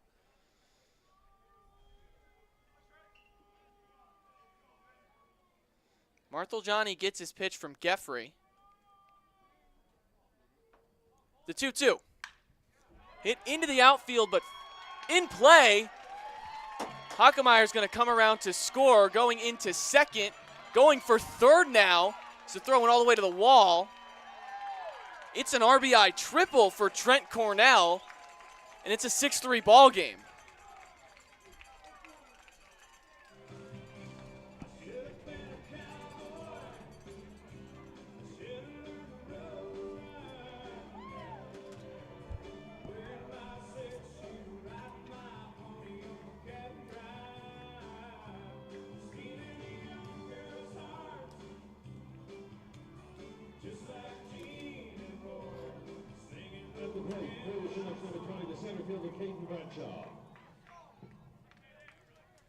This will bring up the center fielder, Caden Bradshaw.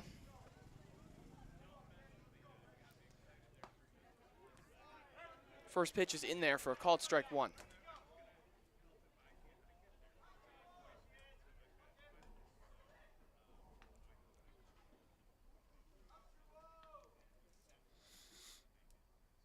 The 0-1 from Johnny. In the air to center field, Stevenson is under it and makes the grab for the final out of the inning. The Chinooks leave one but plate a runner. It's a 6-3 ball game. We'll be right back for the top of the 7th. Minors coming up.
Welcome back into the broadcast for the top of the 7th inning. Elliot Medlock's going to lead things off. Reached on an E6 and had a base hit his last time up. Swings through the first pitch, 1-0.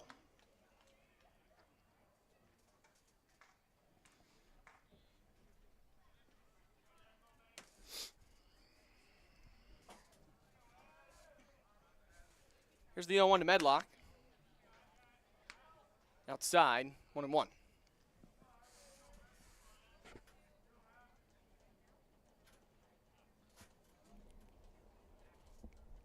The 1-1 hits Medlock on the back. He'll take first. That's Medlock's 4th hit by pitch of the league play. He easily leads the team in that category. Had a picture of his arm when he got severely bruised at the festival. I actually never put it on the stream. I should have, but yeah, it looked like he had 2 elbows. Yeah. It was pretty swollen. This will bring up Carter Geffrey.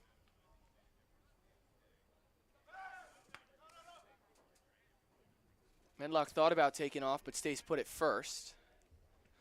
And Medlock's always dancing around a little bit on the base pass. Always got some type of jittery move to break out.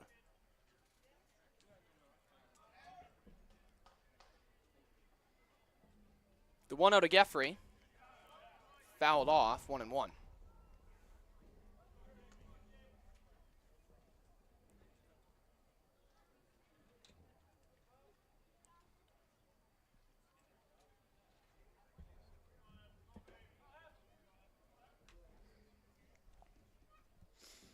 The 1-1 from Rossi is hit down the first base line, foul out of play. 1-2 now on the Miners catcher.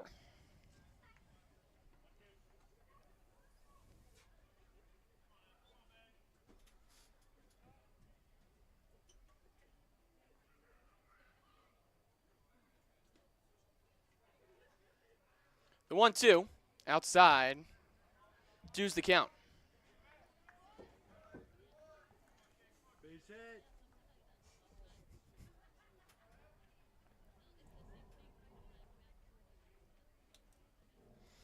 Two and two now on Geffrey. Here's the delivery from Rossi. Medlock takes off. Geffrey fouls that one straight back.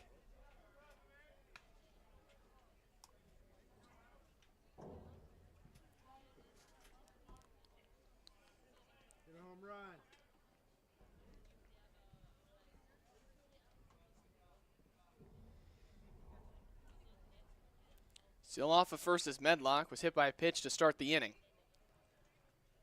The 2-2, fouled off again. We'll do it once more. And Geffrey not missing by much on some of these pitches. We already know that the power that he's got so far on the season when he had a no-doubter into left center field.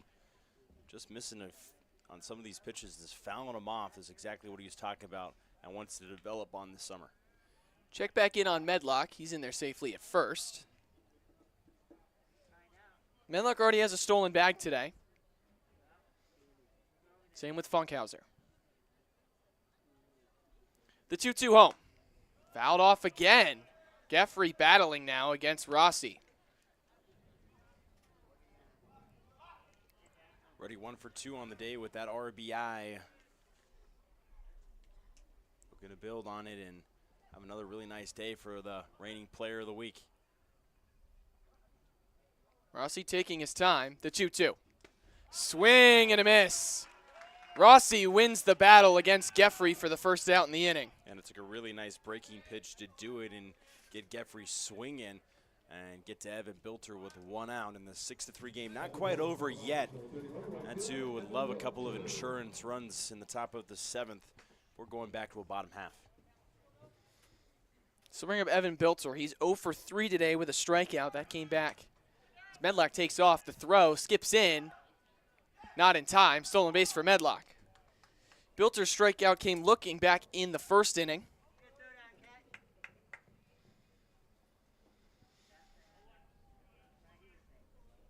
Bilter in an 0-1 count after the stolen base from Medlock.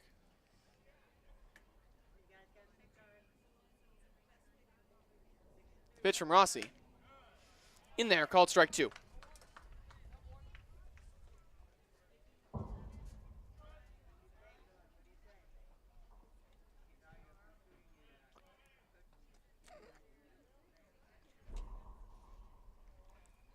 Rossi set in the 0-2. He deals from the stretch. Swing and a miss for Bilter for the second out in the inning. Back-to-back strikeouts for the righty from Seton Hill. Bilter was just trying to protect on that pitch and thought it was going to land a little bit closer to the plate, and this ended up kind of tailing out of it. And this will bring up Carson Grout. 2 for 3 on the day. Both his base hits came on the first pitch. See what he does here. The 0-0. Takes that one all the way through, 1-0.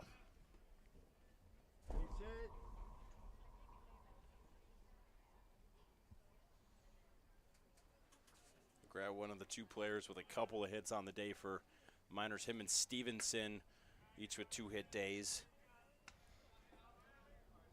Grout's ahead in the count, 2-0.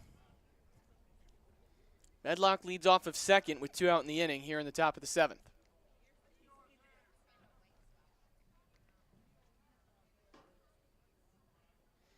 The 2-0. Popped up into center field. Ball goes over to left center. Hockemeyer makes the grab for the final out of the inning. It's time for the 7th inning stretch. Miners lead this one 6-3. Don't go anywhere.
Welcome back. In the bottom of the 7th inning, Miners lead this one 6-3. New pitcher on the mound for Matt Sue is Cade Arn. He'll be facing off against Isaiah Perito, the first baseman, who's ahead in the count 1-0. Perito had an infield single back in the first inning, and then was hit by a pitch and struck out swinging his last time up. It's 1-1. That ball's hit right back to Arn. Underhand throw over to Eberhard at first in time for the first out in the inning. Eberhard's starting to scare me with this little toe tap over at first base. The 3rd time that he's done it happy today. Feet over there yeah, at first. Just like, it's almost like that, God, who was that one play where they grounded out to first and like made him come to first base? It was about 10, 12 years ago in the MLB. And he like made him and like was like edging him on over to first base and made him like run all the way through before he stepped on the bag. Ohtani did something similar. I can't remember who it was. When he was on the mound. I do remember when Ohtani did it, but I want to say it was someone on the Red Sox that did it, but I don't know if I'm right about that. Tate Green's ahead in the count 1-0. Here's the pitch from Arn. Hit into right center field and well. That ball's going to get down for a base hit and go all the way to the wall. Green's chugging for second. They're sending him to third. The throw to Medlock. He's coming into third, not in time. It's a one-out triple for Tate Green, the second of the game for this Chinook squad. Not too often you're going to see a couple of triples in one game, and Tate Green does it again, one of the best hitters, if not the best hitter on this River Chinooks team.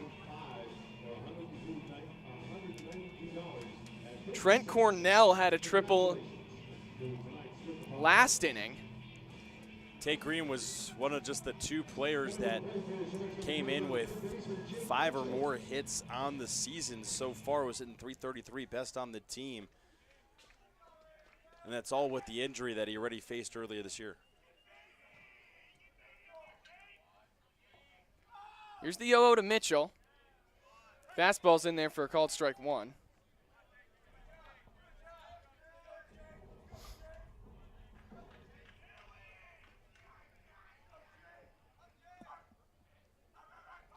The 0-1.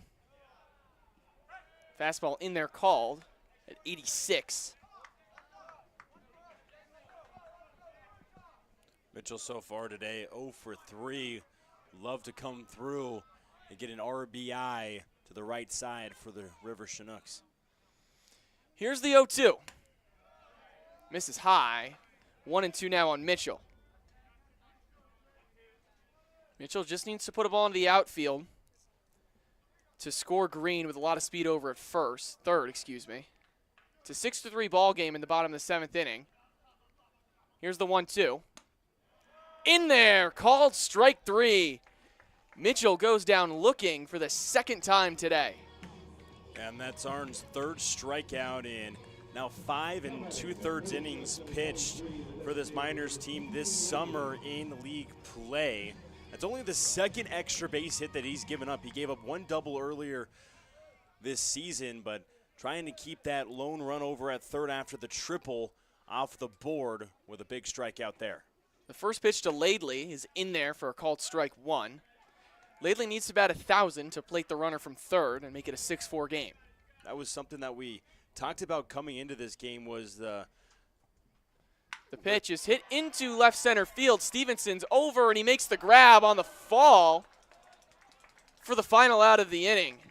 What a grab by Stevenson, and that continues with runners in scoring position. Now 2 for 11 for the River Chinooks in this game. We'll be right back for the top of the 8th inning. Don't go anywhere.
Top of the 8th inning, Ridge Erickson is going to lead things off against Rossi. His first pitch is in there for a called strike 1 on a breaking ball. Just for the record, we tried to get Connor Mundy on the mic, and he said no to do it. I hope your dad texts you and gets upset with you about that, Connor. Love it. The 0-1 outside, 1-1 now on Erickson.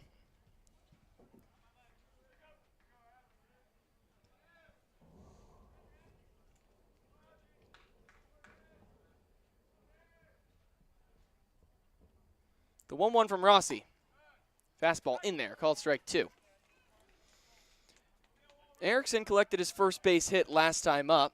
Other than that, he's gone down looking and swinging. Threat of another strikeout here on a 1-2 count. The pitch from Rossi.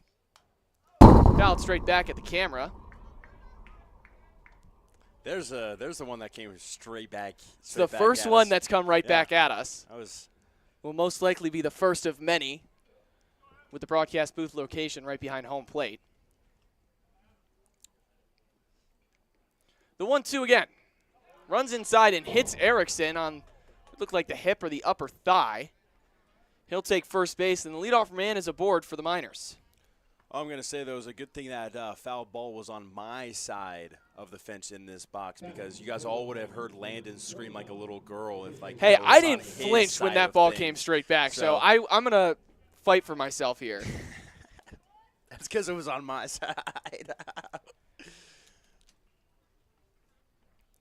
First baseman Carter Eberhard fouls off the first pitch he sees. It's 0-1.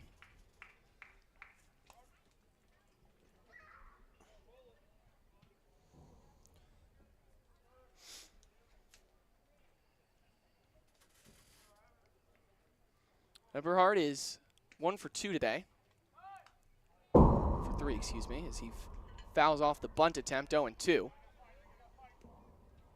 No, the Erickson getting on. It's now 6 for 8 in from the leadoff spot for the Miners today in 8 total innings. And that just leads to a lot of good things, getting that first runner on to start the inning 75% of the time. The 0-2 misses outside. Miners only had one leadoff man reach against the Glacier Pilots. That came in the 9th inning. In their 4-run rally.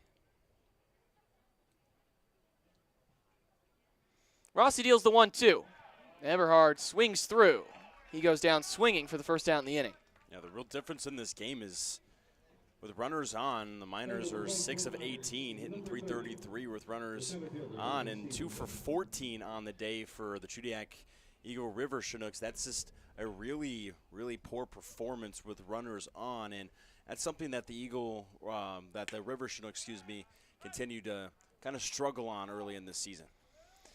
Stevenson's up, and he's behind in the count 0-1. Through 5 games and 7 innings, the River Chinooks have only scored 15 runs. The 0-1 to Stevenson, fouled off, 0-2. Ladies and gentlemen, we've just learned that hamburgers and hot dogs are half off at the Chinook shop. Hamburgers and hot dogs half off at the Chinook shop.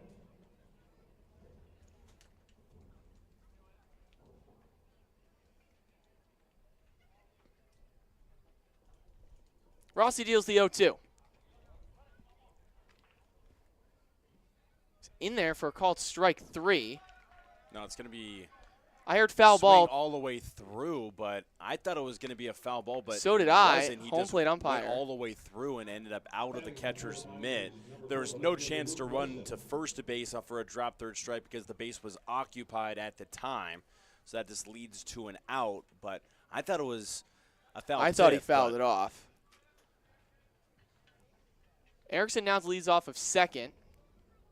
Wilson's in, and he fouls the first pitch off, 0-1.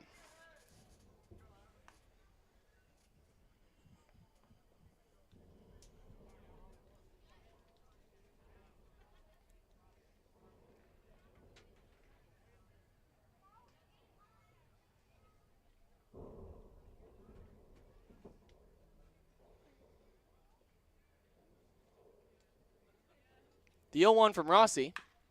Hit right back up the middle. Speared there by, did not get speared, it went through. Thought Cornell grabbed it, but it's going to be Erickson's going to come around to score, that much I know. It's 7-3. Yeah, is going to be scored as a hit for Wilson. I mean, it's a miscommunication. Didn't go off anybody's glove or anything like that. It's going to be just kind of a mental error for this team, but won't go down in the book as an error. It'll go down as a hit. But, yeah, it's just miscommunication up the middle. You don't see it too often that two guys are just going for a ground ball, and you're like, oh, are you going to get it? No, you're going to get it. The pick back at Wilson. He's in there safely. Usually see that more in the game of kind of volleyball where you'll see it kind of just go up and then you'll see two girls staring at each other and then they'll both be like, oh, I thought you were getting that one, and they'll land for a point. You don't see it happen too often up the middle in terms of for their shortstop and second baseman. The 0-1 to Funkhauser. Beautiful breaking ball there from Rossi. It's 0-2.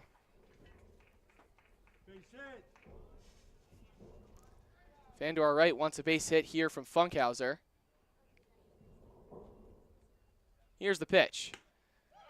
Swings through that one. It's 1-2 now. Well in front on the breaking ball is a really nice pitch.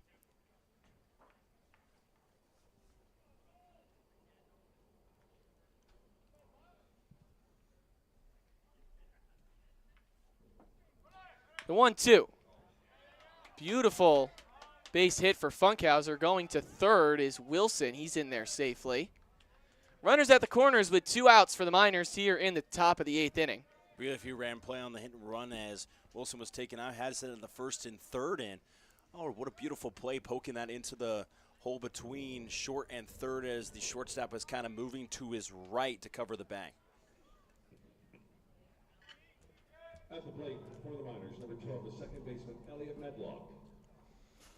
This will bring up Elliot Medlock. Was hit by a pitch his last time up.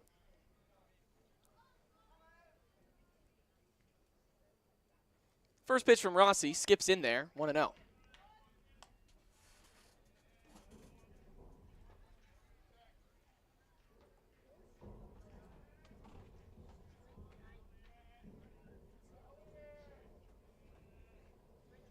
The 1-0, Medlock threw for a base hit.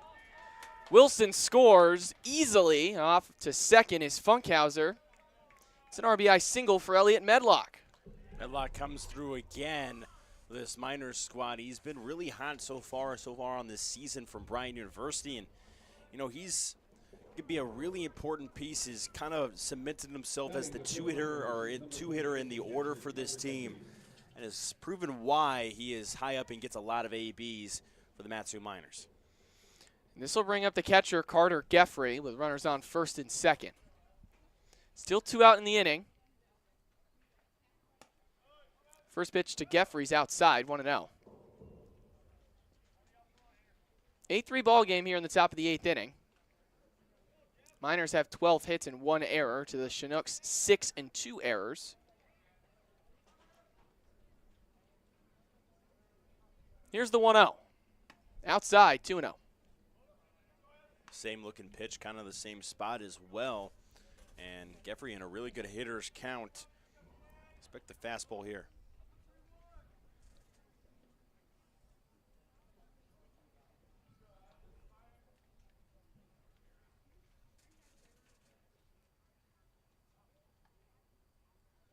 The 2-0. Gives him the fastball in there for a called strike 1. That's a good pitch to lay off of when you're up 2-0 in the count. Just a beautiful pitch right at the knees in the outside corner. Not a whole lot you could really do with that, especially when you're in a 2-0 count. Just want to kind of spit on it and go to the next pitch. The 2-1 to Geffrey, fouled away, 2-2. That might be the pitch that Geffrey wants back there out of this AB. Just missed it to the right side as he fouled it off. But again, just fouling off some few pitches. Geffrey gets a hold of one. It goes a really long ways. 2-2 count with 2 out and 2 runners on in the top of the 8th inning. Here's the pitch to Geffrey. Just outside, 3-2.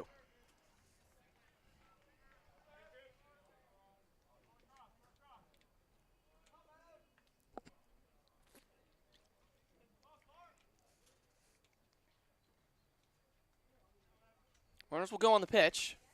The 3-2. Hit down the line to first.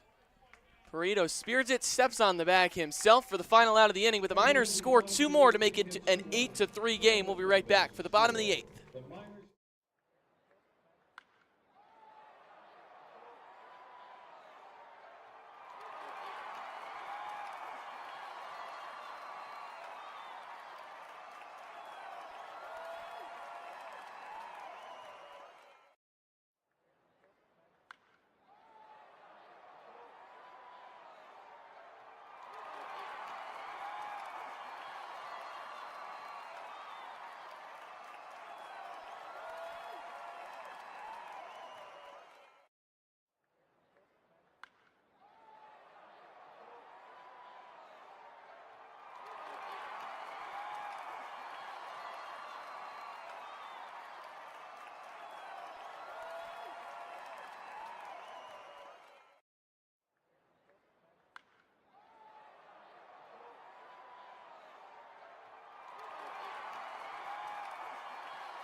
Bottom of the 8th inning, new pitcher on the mound for the Mat-Su Miners is Garrett Bauman. First batter he faces is Casey Anchors, and he's ahead 0-1. Yeah, it seems like really late in the innings, it's really been Bauman and Chappell have kind of dealt with those really late innings for the Miners so far, and they've done a good job and proven their worth to this team. And newly commit to Angelo State and Garrett Bauman, who will play in a really good Lone Star Conference next season in the spring. The 0-2 missed high, 1-2 now. Anchors has a walk, a base hit, and he went down swinging his last time up. The 1-2 from Bauman, swing and a miss. Anchors goes down swinging for the first out in the inning, and that'll bring up the right fielder, Orion Medeiros.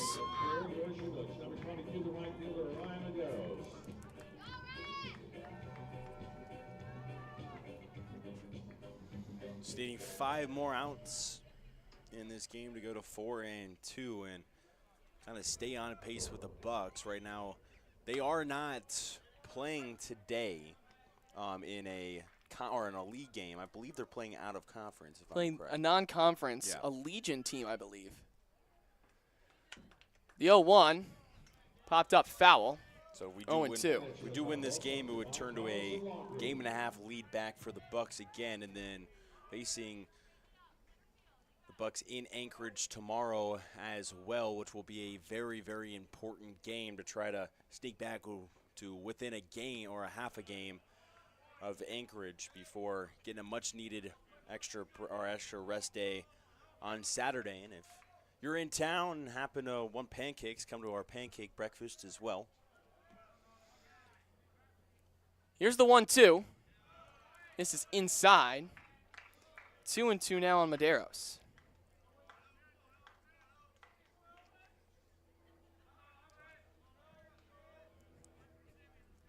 The 2-2. Hit welled out into left field. Wilson's ranging back. Takes him all the way to the warning track, but he makes the catch for the second out in the inning. Yeah, it was a really good catch by Luke Wilson, but those are kind of routine. We talked about some of the catches that he made at Johnson this year, and one of those entering into the Sports Center top plays, number 3.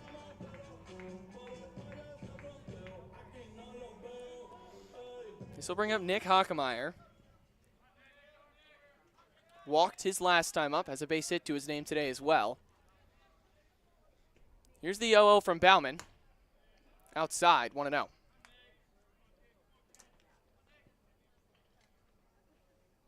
In a game where the Miners just could not hit the ball in the first few innings, ended up having 12 total hits on the game.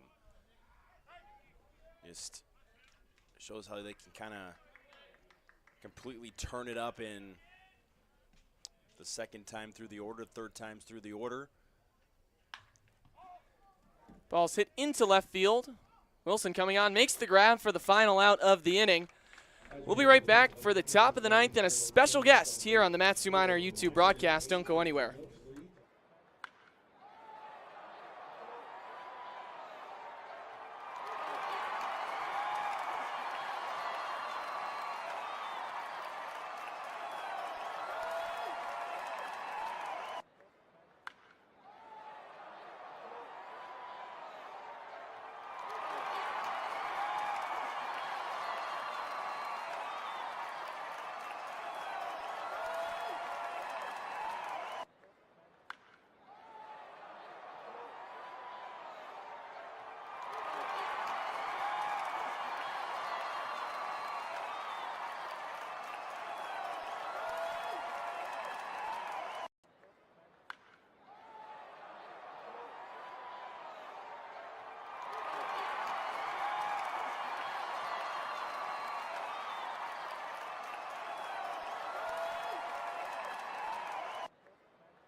Welcome back into the Miners broadcast. Dylan VanderVeen here with a very special guest.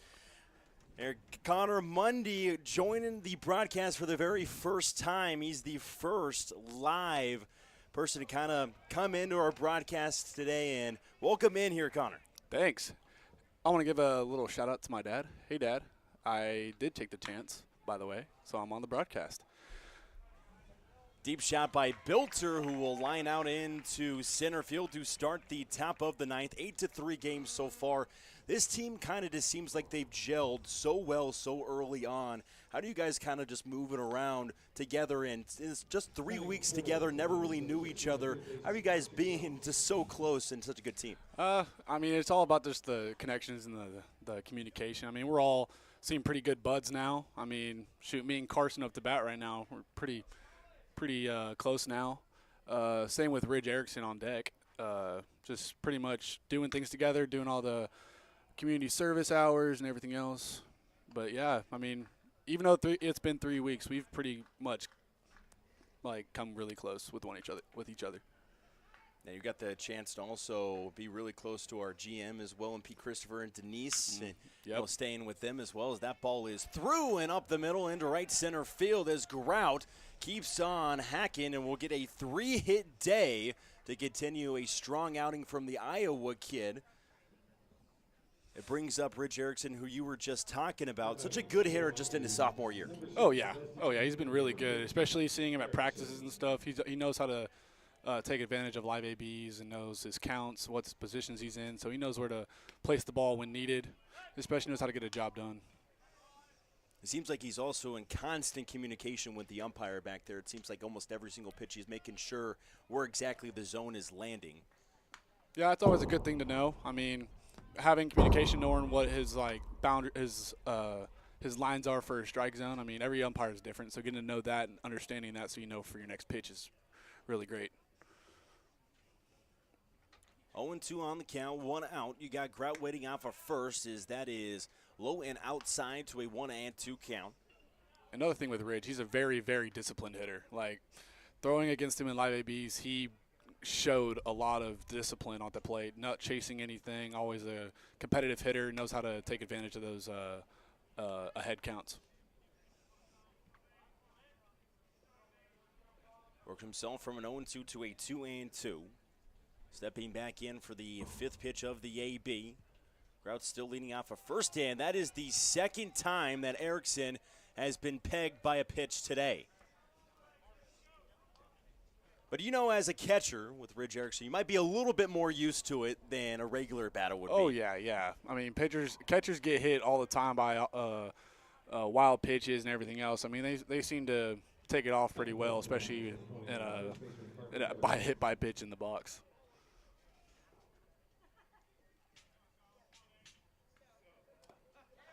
Ball gets away and could go for a wild pitch there. It just kind of spiked itself to the plate. Ends up with Grout over at third. 2 runners in scoring position with 1 out and a chance for Carter Eberhard. Oh, yeah. Okay, Dad, I'll answer your question. I enjoy shagging the balls. And brings me back to high school in the outfield. Love it a lot. Yeah, I got to do the same at Sam, too, shagging some BP. Brings back some memories.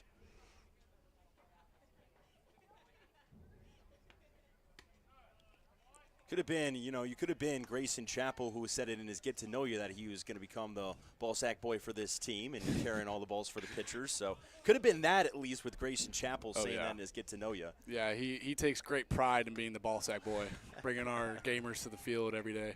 He loves it. Eberhard takes that breaking ball in for a 2-1 count. 2 runners in scoring position, something that the Miners have done extremely well today is hit with runners in scoring position. That is a towering shot. Come on, baby. Into right center Come on, baby. field, and yes, sir! Atta baby Carter! With Connor Mundy on the mic, Carter Eberhard goes yard and has blown this game open. It is an 11-3 ball game. Yes, sir. Yeah, he showed some great power in these past couple games that we've played. Always making contact and hard contact with these balls. Always finds a way to put it in play. And that felt like almost an MLB type of take right there with the live in look from the dugout kind of thing as Eberhard goes long ball, and Landon's over there glaring at me because he's called this game for 8 innings and didn't get a home run call, and now it's in the 9th, and, you know, I get the call.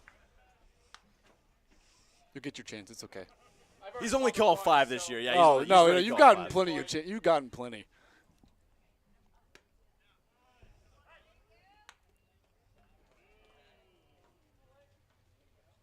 Stevenson to an 0-2 count. Hard ground ball over to short, trying to beat it out and can't do it there. Will be 2 outs in the inning and will bring up Luke Wilson. Carter Eberhard had a little bit hard of a start to the season. It was really good in exhibition play from the plate and then started off just a little bit slow in conference games. But, you know, that's got to feel amazing for Carter Eberhard. Yeah, that's got to feel good for him. I mean, everyone was kind of slow in the beginning of the year, besides the exhibition games, but actually facing the heart of their bullpens, the Bucks and the Pilots, and slowly getting used to what they're seeing constantly. They're getting more comfortable at the plate and definitely putting it in play. And definitely showing it today especially.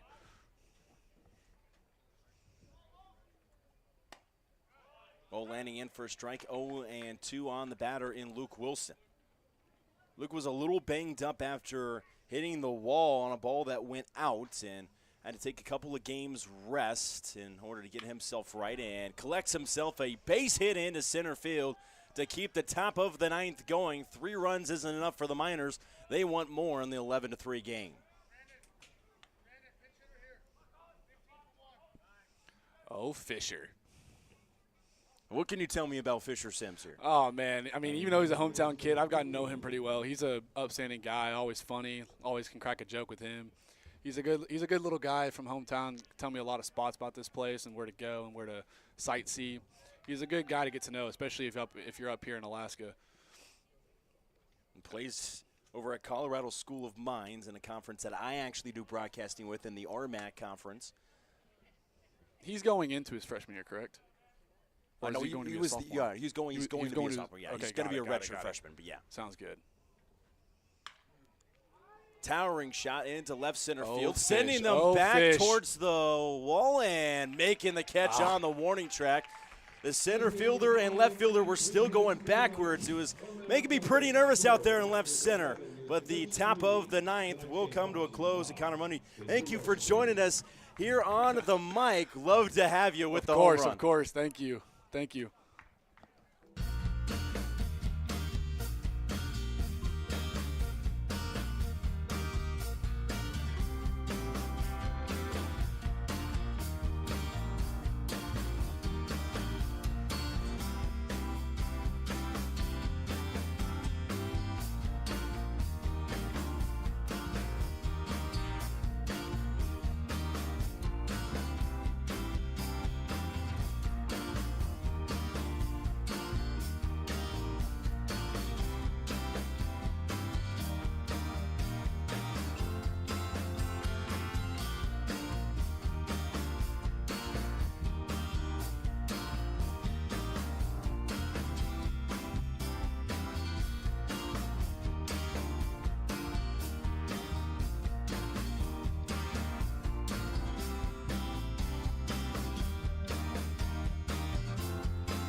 Welcome back into the broadcast for the bottom of the 9th inning. New pitcher on the mound for the Mat-Su Miners is Jack Ensel out of Barry, Florida.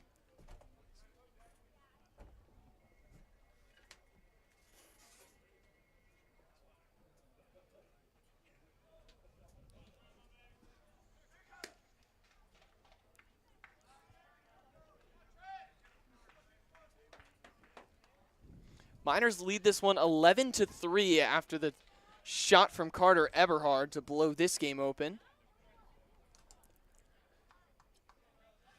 And so coming out to get the final 3 outs. First batter he will be facing. Trent Cornell. Cornell has a triple and is hit by a pitch and struck out swinging. First pitch he sees is in there for a called strike 1. Batting for the Chinooks, number 1, the second baseman, Trent Cornell.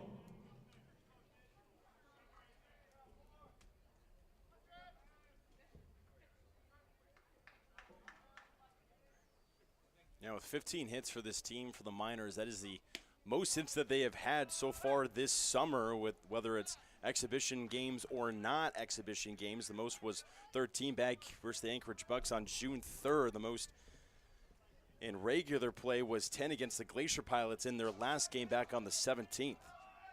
Here's the 0-2. Breaking ball misses downstairs, 1-2. This game started off really well for actually the home squad of the River Chinooks, who started off with a 2-0 lead in the bottom of the second. Just kind of went downhill from there once the Miners' bats came alive. The 1-2. Upstairs, 2-2 now on Cornell. And Jack went a couple of batters against the Glacier Pilots where he had them at like 0-2 and 1-2. It just couldn't get that finishing pitch a couple of straight batters. Look to do it here on a 2-2. The 2-2. Upstairs. Cornell works the count full. Got to have this pitch right here if you're Jack.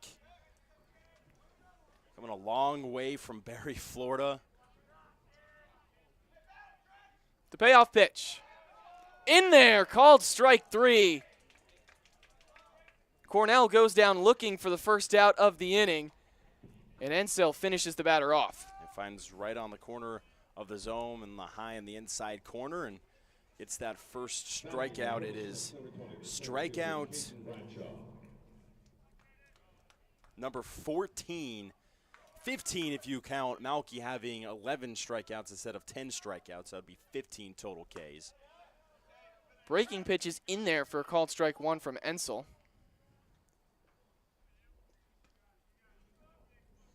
And started really the other way with all those Ks. 5 total Ks in the first 2 innings for Ghana on the mound for the River Chinooks. It showed you how right it was going in the first 2 or 3 innings for the River Chinooks before the Miners have now scored in 5 out of the last 6 innings.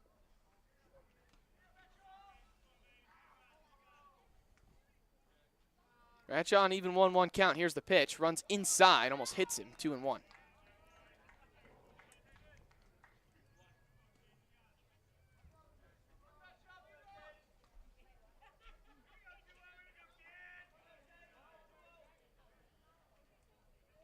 The 2-1 fouled off, 2-2.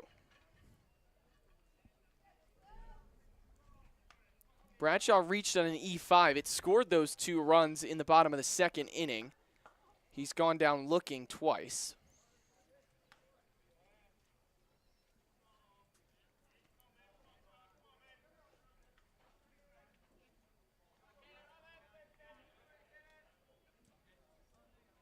River Chinooks are 2 outs away from starting the season 0-6. The last hit came in the bottom of the 7th, but they've only had 2 hits since the 5th. Breaking ball from Ensel's in there for a called strike 3, and Bradshaw goes down looking for the 3rd time today. At bat, for the Chinooks, number 6, the first baseman, Isaiah Burrito. And coming in as the last hope for the Chinooks is the first baseman, Isaiah Burrito. Burrito had an infield single back all the way in the first inning, was hit by a pitch and struck out swinging his last time up. Trying to keep this game alive for the home team. Hits that one out into left center field. Wilson's back, and he makes the catch for the final out of the game. Miners win this one 11-3, and the River Chinooks still without a win in conference play. A really good win for the Matsu Miners. Winning that 11-3 was a really must-needed win game for the Miners before they play the Anchorage Bucks tomorrow night. That is the game you're going to want to tune into if you're a Matsu Miners fan. It's going to be a really big one in Anchorage between the Bucks and the Miners. Well, that'll do it here from Lee Jordan Field. I'm Landon Stilz. To my left is the, as always, wonderful Dylan VanderVeen. Miners win 11-3. We'll be back tomorrow at 6 p.m. against the Bucks from Malkey Stadium. Have a good night, everyone.